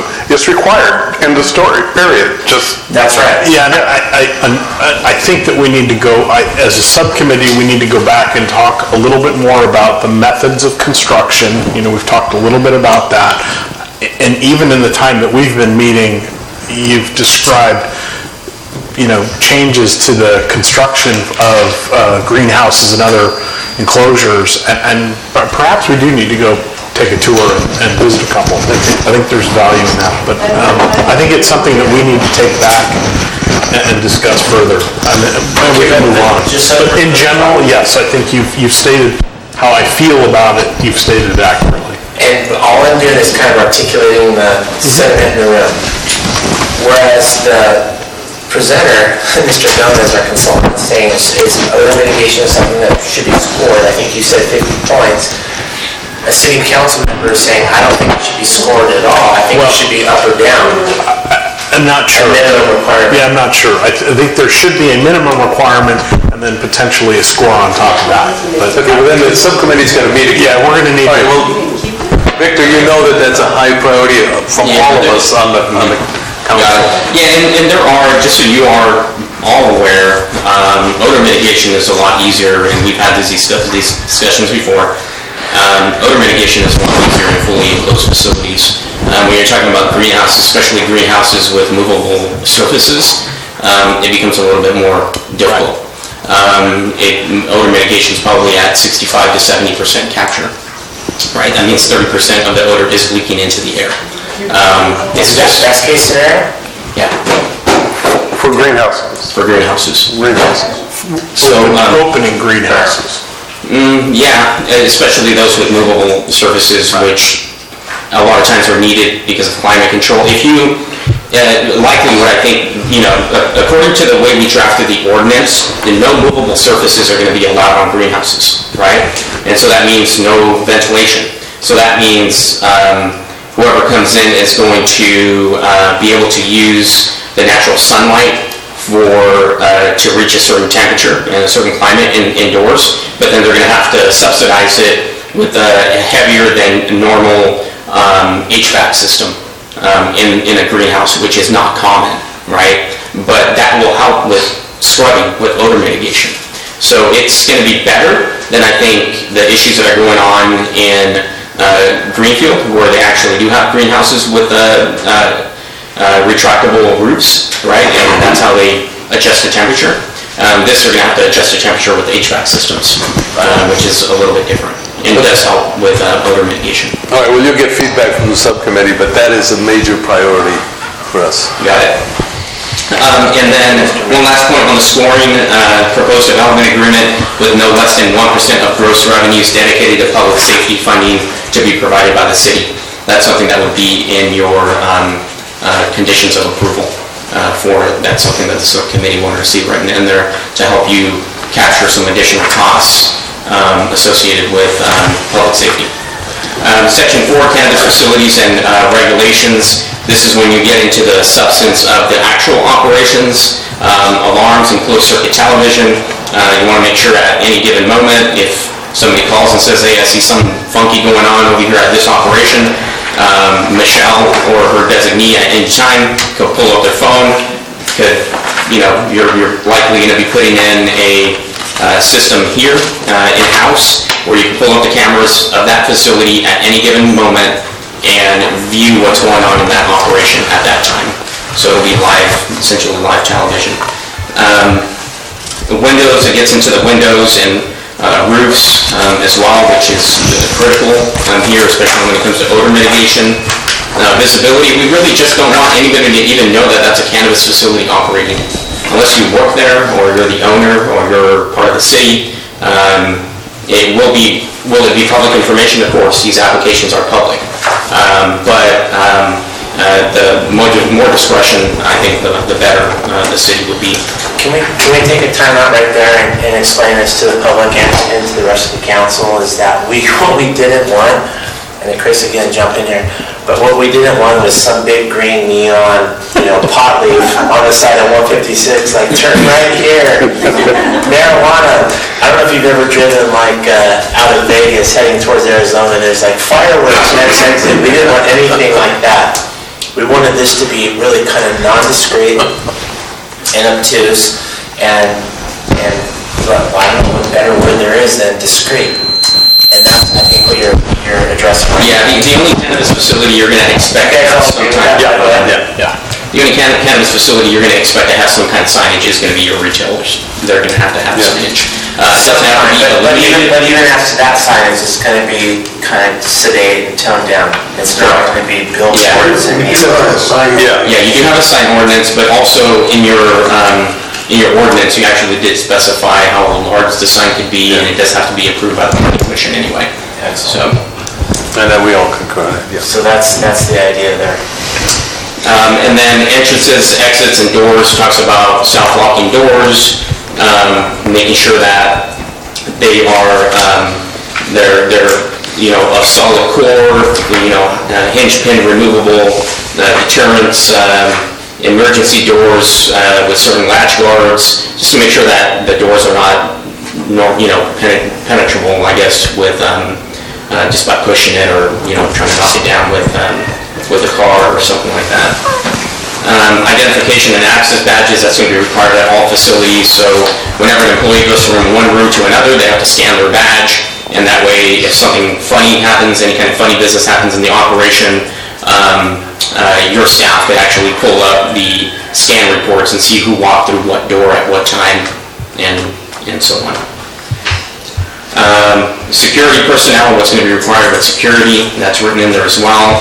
Security liaison is a requirement, or will be a requirement, so Michelle or her designee will have the ability to contact that person 24 hours a day in cases of emergencies.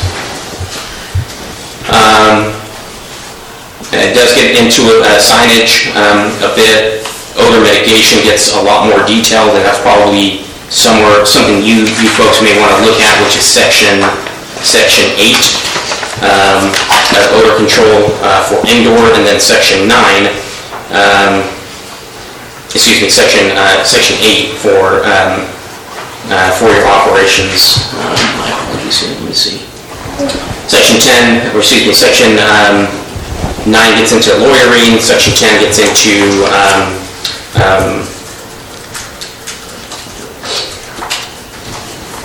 any kind of security issues that the facility deals with, making sure that they notify public safety or the city if there's any lost inventory and so on.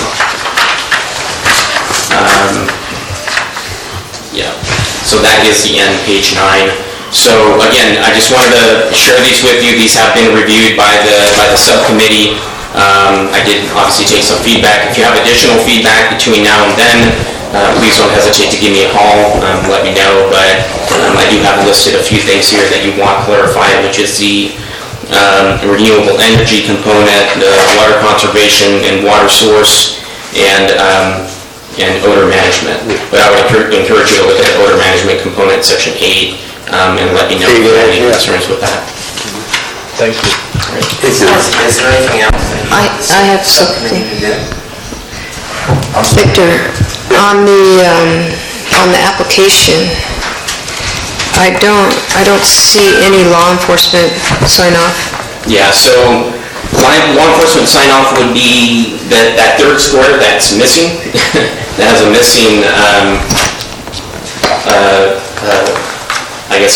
name on it. You see building and you see fire. I left it vacant for now because I wasn't sure if we were gonna. What agency?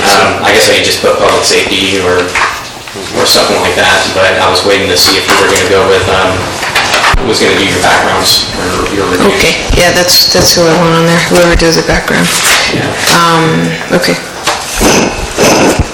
Any other discussion from the council? No, sir. Any public input on this? What were the added conditions? Renewable energy, water, and what else? Odor, we want to look at the odor mitigation. Okay. And water use, yeah.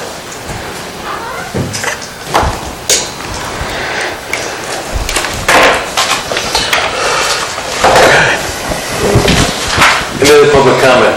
Yes, I have one. Shoot.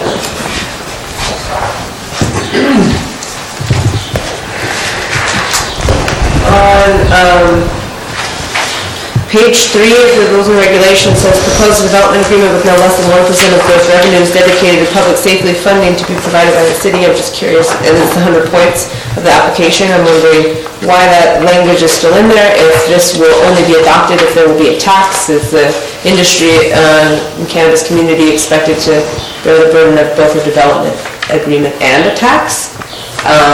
It was my understanding the development agreement or instead of the tax or before the tax got voted on, but seeing that we're moving forward with presenting in language for a tax ordinance next month, I don't understand why we would have the development agreement in there. Or what the need for that is. On page 3. Do you have a question? What was the first page you said? 3. Page 3, item K. And then, I guess it would be page 10, which is actually page 1 of the application for the cannabis facility permit.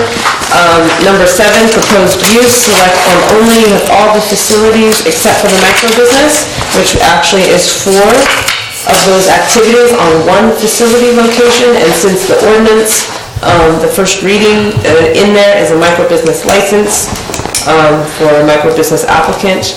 They are only allowed to select one. So I'm just wondering if you would add a micro business checkbox, or if micro business would do dispensary, cultivation, distribution, manufacturing, and delivery, because delivery and dispensing are the same. Those aren't different license activities, those are one license. Micro business has both activities, and then you add cultivation and distribution and manufacturing. So that was my input there.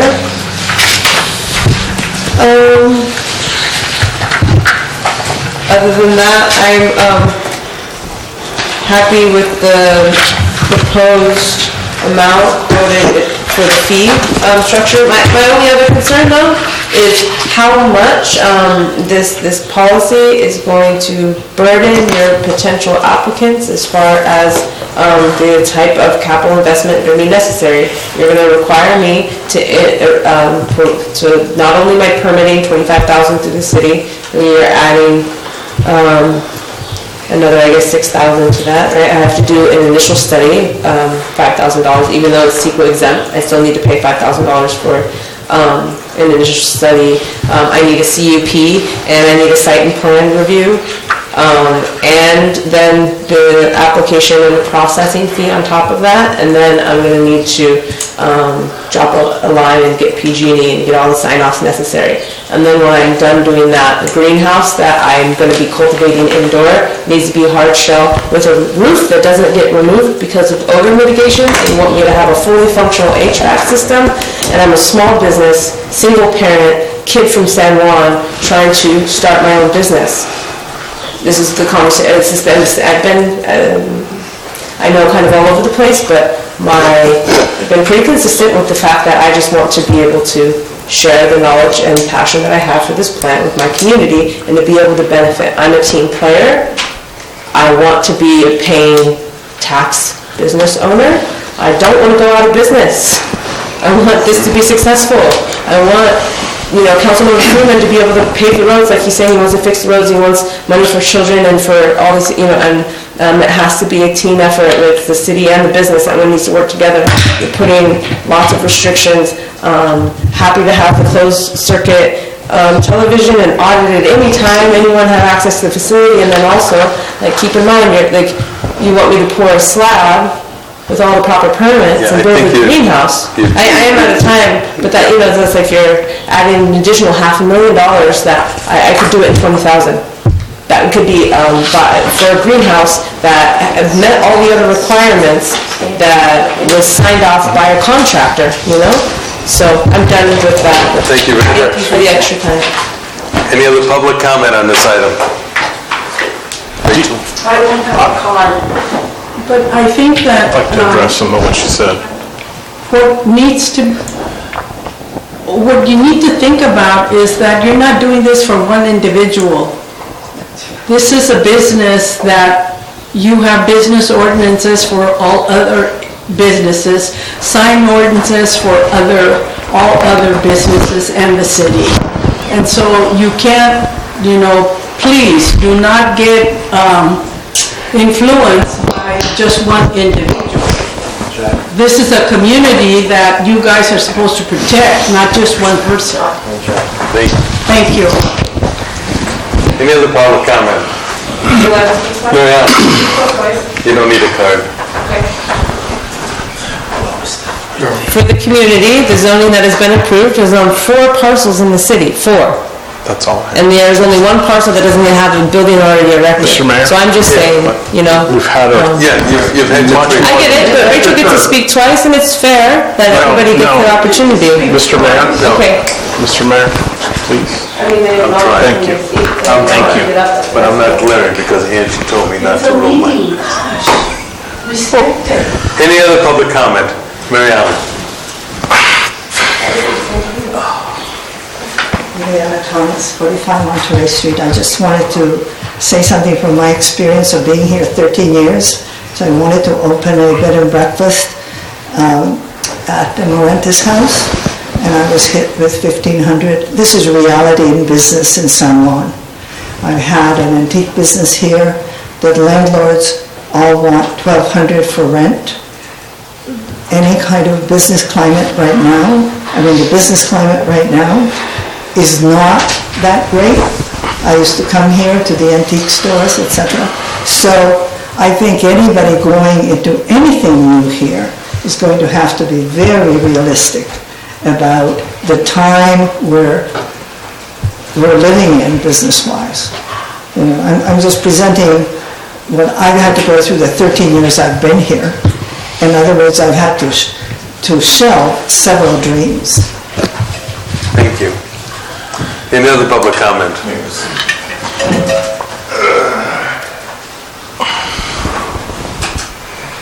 Evening. I'm Patrick Dobbins with Harrison Associates. I oversee the city engineering contract.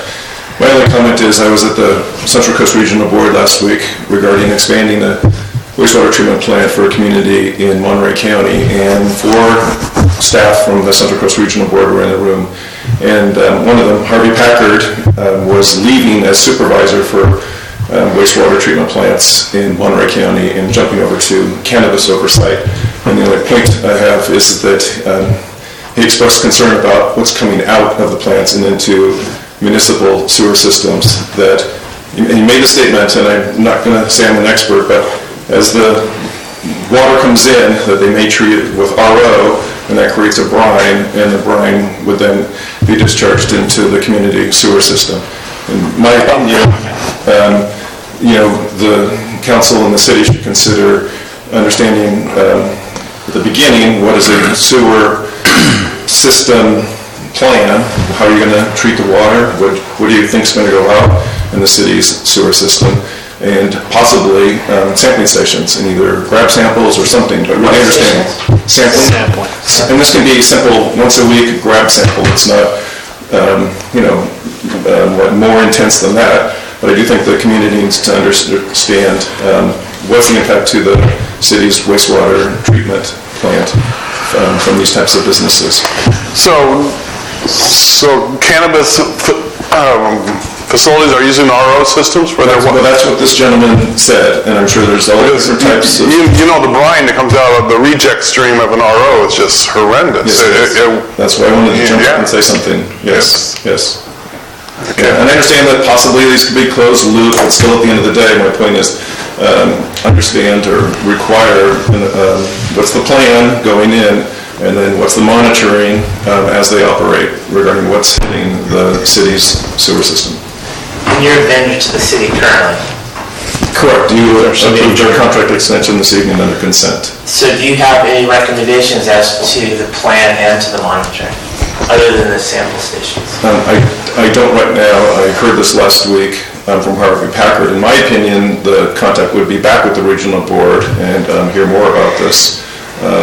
Possibly hear, certainly what other communities are doing, but it definitely, my antenna went up at this meeting because, another city I work for, they're considering three permits, and it's a huge impact to, or can be, to a municipal sewer system and treatment plant. Do you know why they are using an RO system? Do they want pure water? I don't know. I'm sorry, I don't have the answer to that, but in my opinion, this is a great follow-up with Harvey Packard at the Central Coast Regional Board. That's it. Thank you. Michelle, can you look into that? Yeah.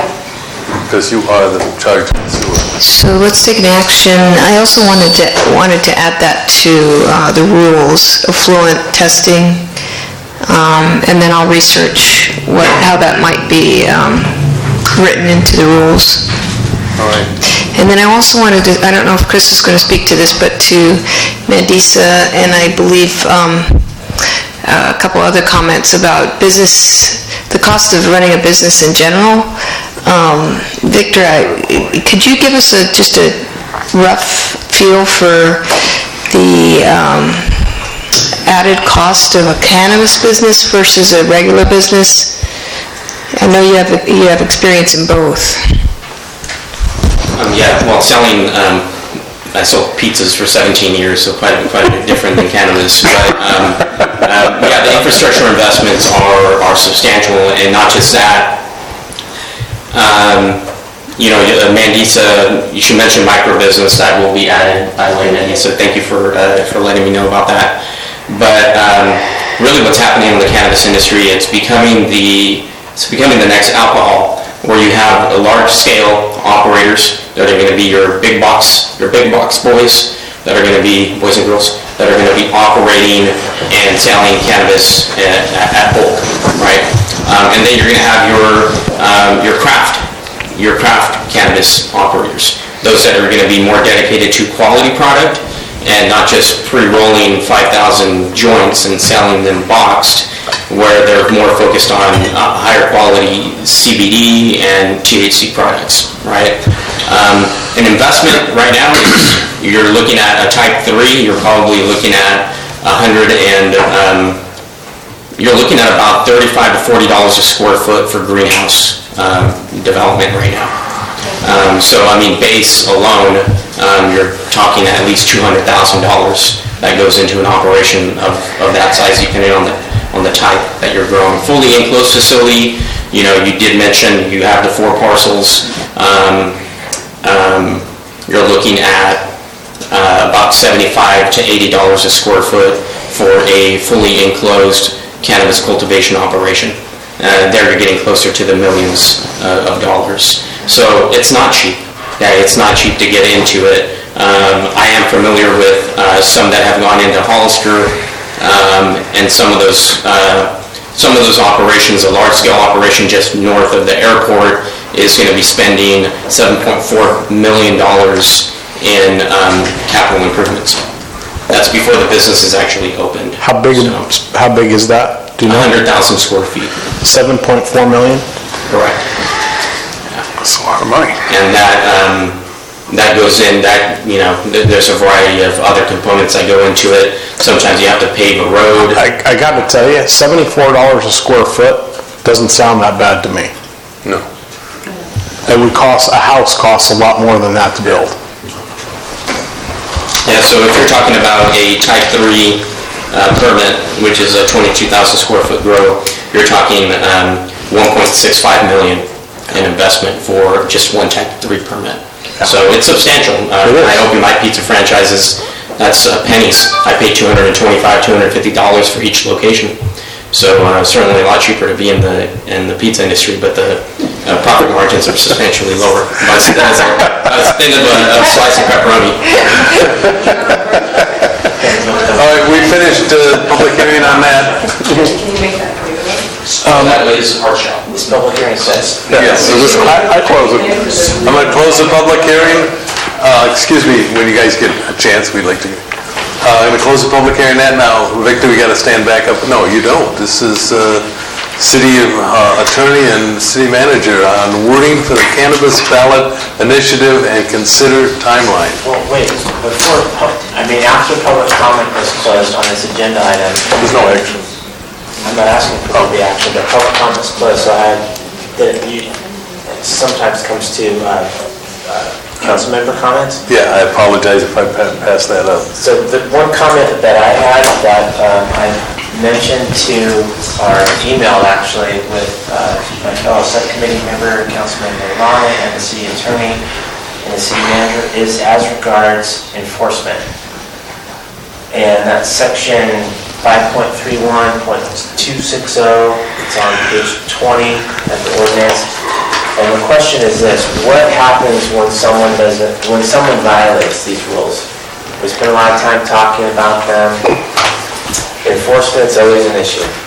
We spend a whole bunch of time talking about what you should do, and then very, very little happens when they don't do it. That's a really good point. So, should we set up a fine schedule? Kind of like... Well, what I want to do right now is invite the city attorney to address this issue because, like I said, she and I were emailing back and forth with Councilmember Mayrana on the issue. She can talk about enforcement. I can tell you that anecdotally, I've been familiar with some jurisdictions who issue what's called a death penalty. That if somebody violates one of our ordinances, that's it. Not only for the business, but for the property. So the business is out, gone, but the property owner can no longer have a cannabis business on that property ever again. It creates a very bright line. And I think that having that bright line may have some utility, but I'm interested to see what you guys think. To keep people on the straight and narrow. So I don't have the ordinance in front of me right now, but I think this was handled in the ordinance, not so much in the regulations. You are going to issue administrative citations, and I believe that instead of the normal $100, I believe it's $1,000 for the marijuana facilities under this ordinance. And the benefits of an administrative citation vis-a-vis having the sheriff come in and issue citations is that all the money stays with the city. And my understanding is the way you have to enforce this is you're going to get all this money through the application process, potentially through the development agreements, potentially through the taxes, to pay somebody to be on staff to do this enforcement, or get the person from Hollister that's already doing it to go around and do the enforcement. So you will have additional enforcement through the ordinance. Okay, so beyond the administrative fines, we have somebody that's just simply not complying. Take us through. So you also have the... If it's $1,000 fine, then that's not going to do us any good. It's $1,000 the first time, then it's again second time, the third day, it can be it can be another $1,000. So you have $1,000 for as many days as you have of the year. Okay. And then what? You can also bring a public nuisance action in court against them. In court? Yes. Not here. Which is probably, it would be expensive. That would go to court. That'd be a civil action in court. But we don't. And you also have the ability. It's not a death pill, but it's the ability to consider the non-compliance when you issue the permit again. Because the permit's only good for a year. The permit's just for a year, and I believe there was a decision just the other day that said the court said there's no continual right. If they say it's just for a year, I believe it had to do with PG and the rental ordinance, I think, but the court said if it's just a year, then you have no right to ever have that permit again. So if you do something wrong, the city says no permit next year, they're out of business. Okay. Because the ordinance at, again, 5.41.260 subsection C says the city council may summarily suspend or revoke the permit. What does summarily mean? Because that doesn't sound like going to court. That sounds like summarily. I actually don't know. I don't know who put that language in there. I don't know what is meant by summarily. So I think that's the ability with continual violations to pull the permit. But by the time you go through the process, probably the year is off, or it's around there, and you're just not going to renew it. So I think there's a process in there for pulling the permit if I don't. Well, again, I'm just providing to the council as a whole. What does the council feel about enforcement of this stuff? And I can't say from experience that unless there's some really strong on enforcement, all the rules and regulations that you spend hours working on don't mean anything. You're absolutely correct. But the fact that it's an annual permit renewal, because you couldn't get a case through court in a year, and so if we just say no on the second or third or fourth or whatever, that's... It is, and that's quite a enforcement tool, because there's a lot of money that people have. If they put down $7 million, that's a lot of money they have to lose by not complying with the city. That was my point at the very beginning of this. If you read the ordinance, it's a city manager and/or his or her designate person. You can't expect the city manager to go out there and inspect that facility every day to make sure they're in compliance, all right?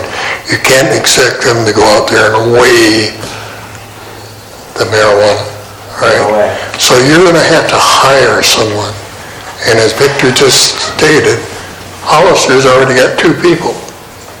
Now, I doubt if they're working for minimum wage. So, to address Mendisa's concerns about this has to pay for itself. And if the application fee is $5,000 and that's what it costs, we're not making money on that.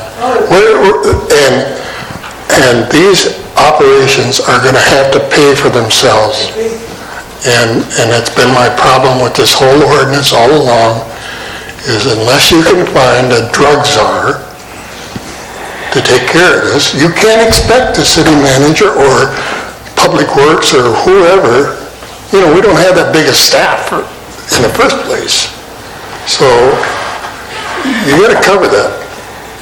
If you want to do this, you better figure out how you're going to enforce it.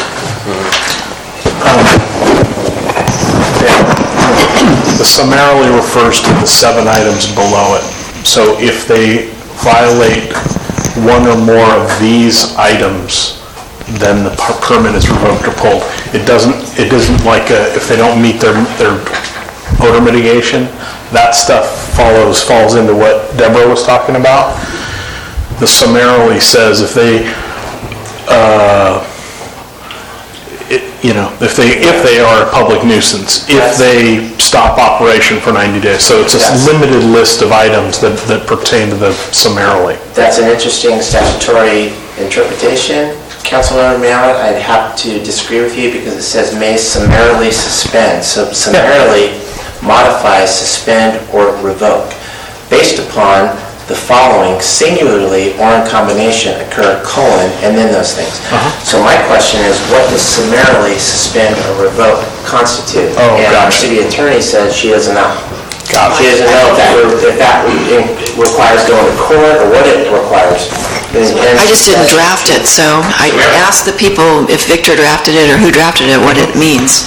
Summarily means instantaneously, automatically, at that time.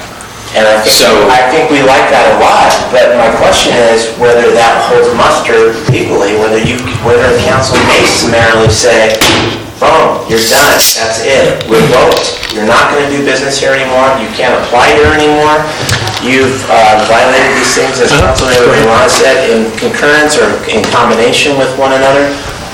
What does summarily mean? Summarily means that, as was pointed out, you look at these seven items listed under that section. If they violated any of those, which, just for example, odor mitigation is a nuisance. If it's a nuisance, you have the right to revoke that permit. Not you, the council, you could certainly do that, but the right actually falls within the city manager's office. So the city manager at any time can revoke that permit without your authorization. Okay, well, now it says the city council or designee, so the designee could be the city manager? Yeah, the city manager or designee determines that the cannabis facility has failed to comply with the requirements of this chapter, which is anything listed in that section. Okay. So does it say anything about a death pill? No, it doesn't, right? Now, under the ordinance, it does ask if your permit has been revoked in any other jurisdiction, right? So if your permit has been revoked, you're going to do your background on that applicant and find out where their permit has been revoked and find out why that permit was revoked. And you may not even take them in as an operator. Now, if they violate that here locally, then you would, according to the way the ordinance is drafted, you can revoke their permit on the spot. Well, I don't mean to beat a dead horse on this topic. However, as you know, because I've been emailing about this for a couple, 3 weeks now, and to get to Councilmember Bach's point, we have no code enforcement in this town to speak of. The county really doesn't have much code enforcement that's better than ours, frankly.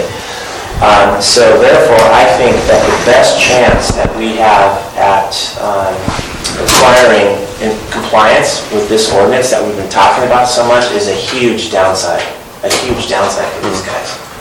So that if they violate one of these provisions, it's over. And I agree, yeah.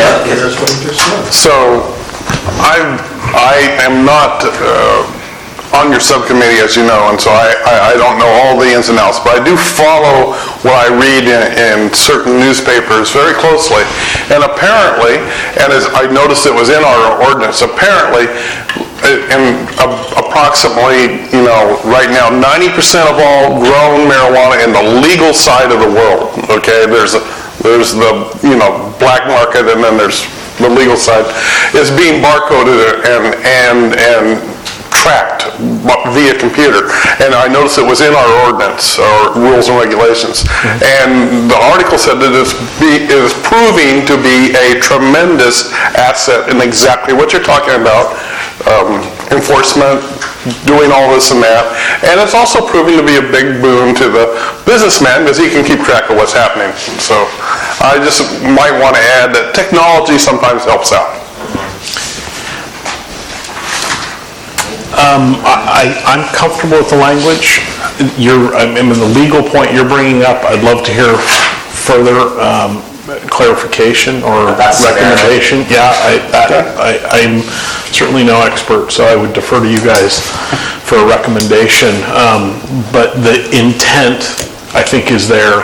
I think that the ability, that clause is giving us essentially the right to revoke or suspend the license, which is hitting what you're asking for, saying... Without going to court. Right. It's saying it's up to us, and we decide, boom, they're done. And we can suspend it, give them a chance to get in compliance, and then reinstate it, or we can just revoke it and be done. And that gives you that heavy hammer.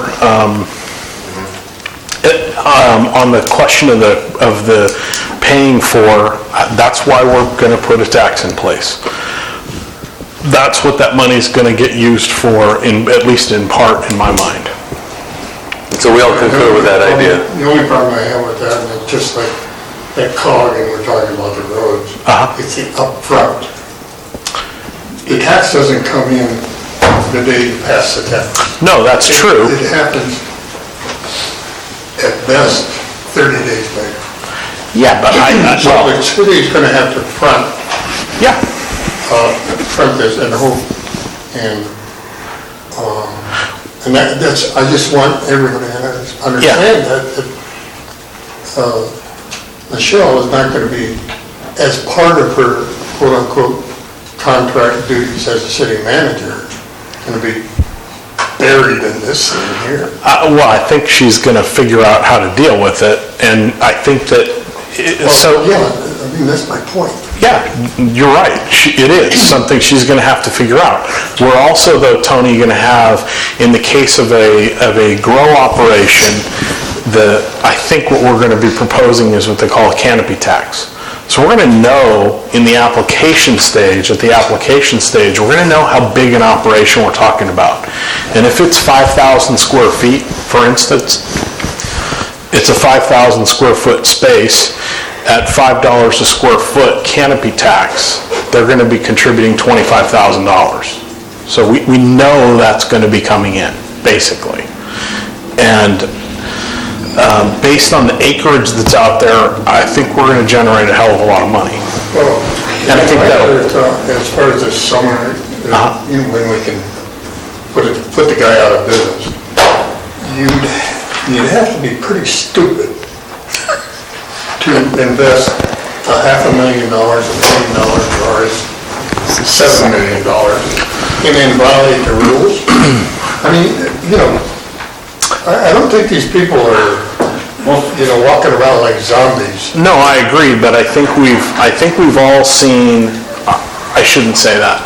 I've heard enough stories about San Juan and people coming and threatening to sue, or in fact suing and seeing the city back down, or, you know, those sorts of things. I've heard it while I've been on the council, you know, those sorts of, the threat of lawsuits, and I think that's what one of the things we're protecting against. The people that are going to that potentially are going to come and want to do this have a lot more money than the city does, and so we create this sort of you know, this regulatory or regulatory structure, so that we're not screwing around. Because I think I disagree with the city attorney. I think that there's plenty of operators that wouldn't hesitate to write the check for $1,000 a day.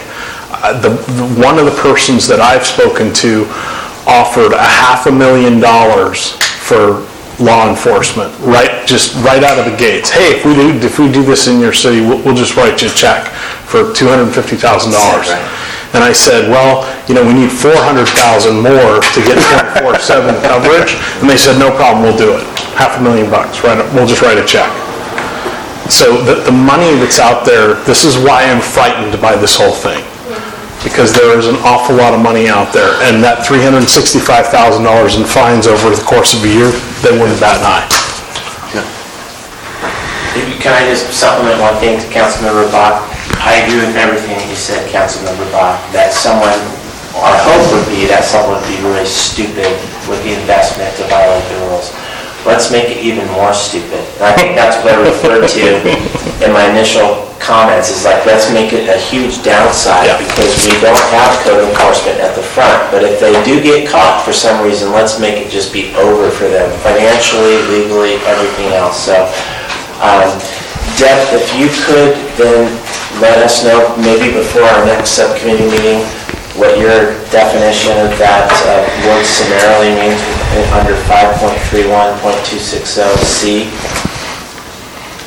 and whether it's as we hope that we have, you know, ipso facto, you're done without going to court. I think that's something that Chris and I would appreciate knowing, right, Chris? Yeah. I'd also say too, I mean, this was the second first reading of the ordinance, and so the issue is whether we want to bring it back again for another first reading and fix something there. So, well, if we think it's a real problem, then we need to fix it. So if we don't think it's a real problem, but we're looking for some direction from if it looks okay, then we're good to go. Exactly right. Yeah, we don't know that there's a problem. We're asking you, do you think there's a real problem? Well, we are doing a lot of code enforcement in town, more than we have in probably 20 years. one systemic issue with our codes in general is that we don't have the impact, the enforcement element to it. The money is not clear in many of the ordinances. What is your fine going to be for breaking these rules? It's not well documented. It's not regulated. There's not a fee schedule. Like for the development, we have the inspection fee schedule. We've got that all squared away. For ordinances, we do not have a clear fee schedule, penalty, fine schedule. So I wouldn't mind digging in deeper on this and really making it clear what the penalty is going to be, including the monetary penalty, and maybe bring it back for another first reading. Because I think there's more meat in that area, just based on my experience looking through the code, municipal code, and trying to enforce these right now. It's a big weak area in our municipal code. So just say one thing, that because we're a small town, we have a unique business with marijuana. It's going to be the same as the mining industry had when nobody knew how to inspect a mine. That we had the conditions, but nobody knew how to do it.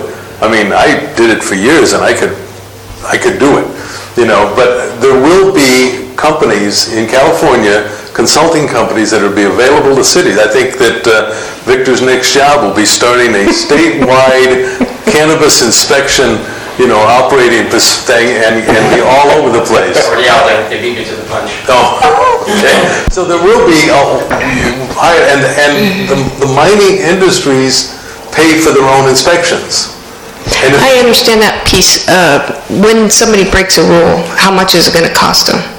That is not clear in many of our ordinances at this point in time. Well, I think it is in this, but I don't think it is in... I don't think it's well vetted. I don't think it's well thought through, in my opinion. Okay.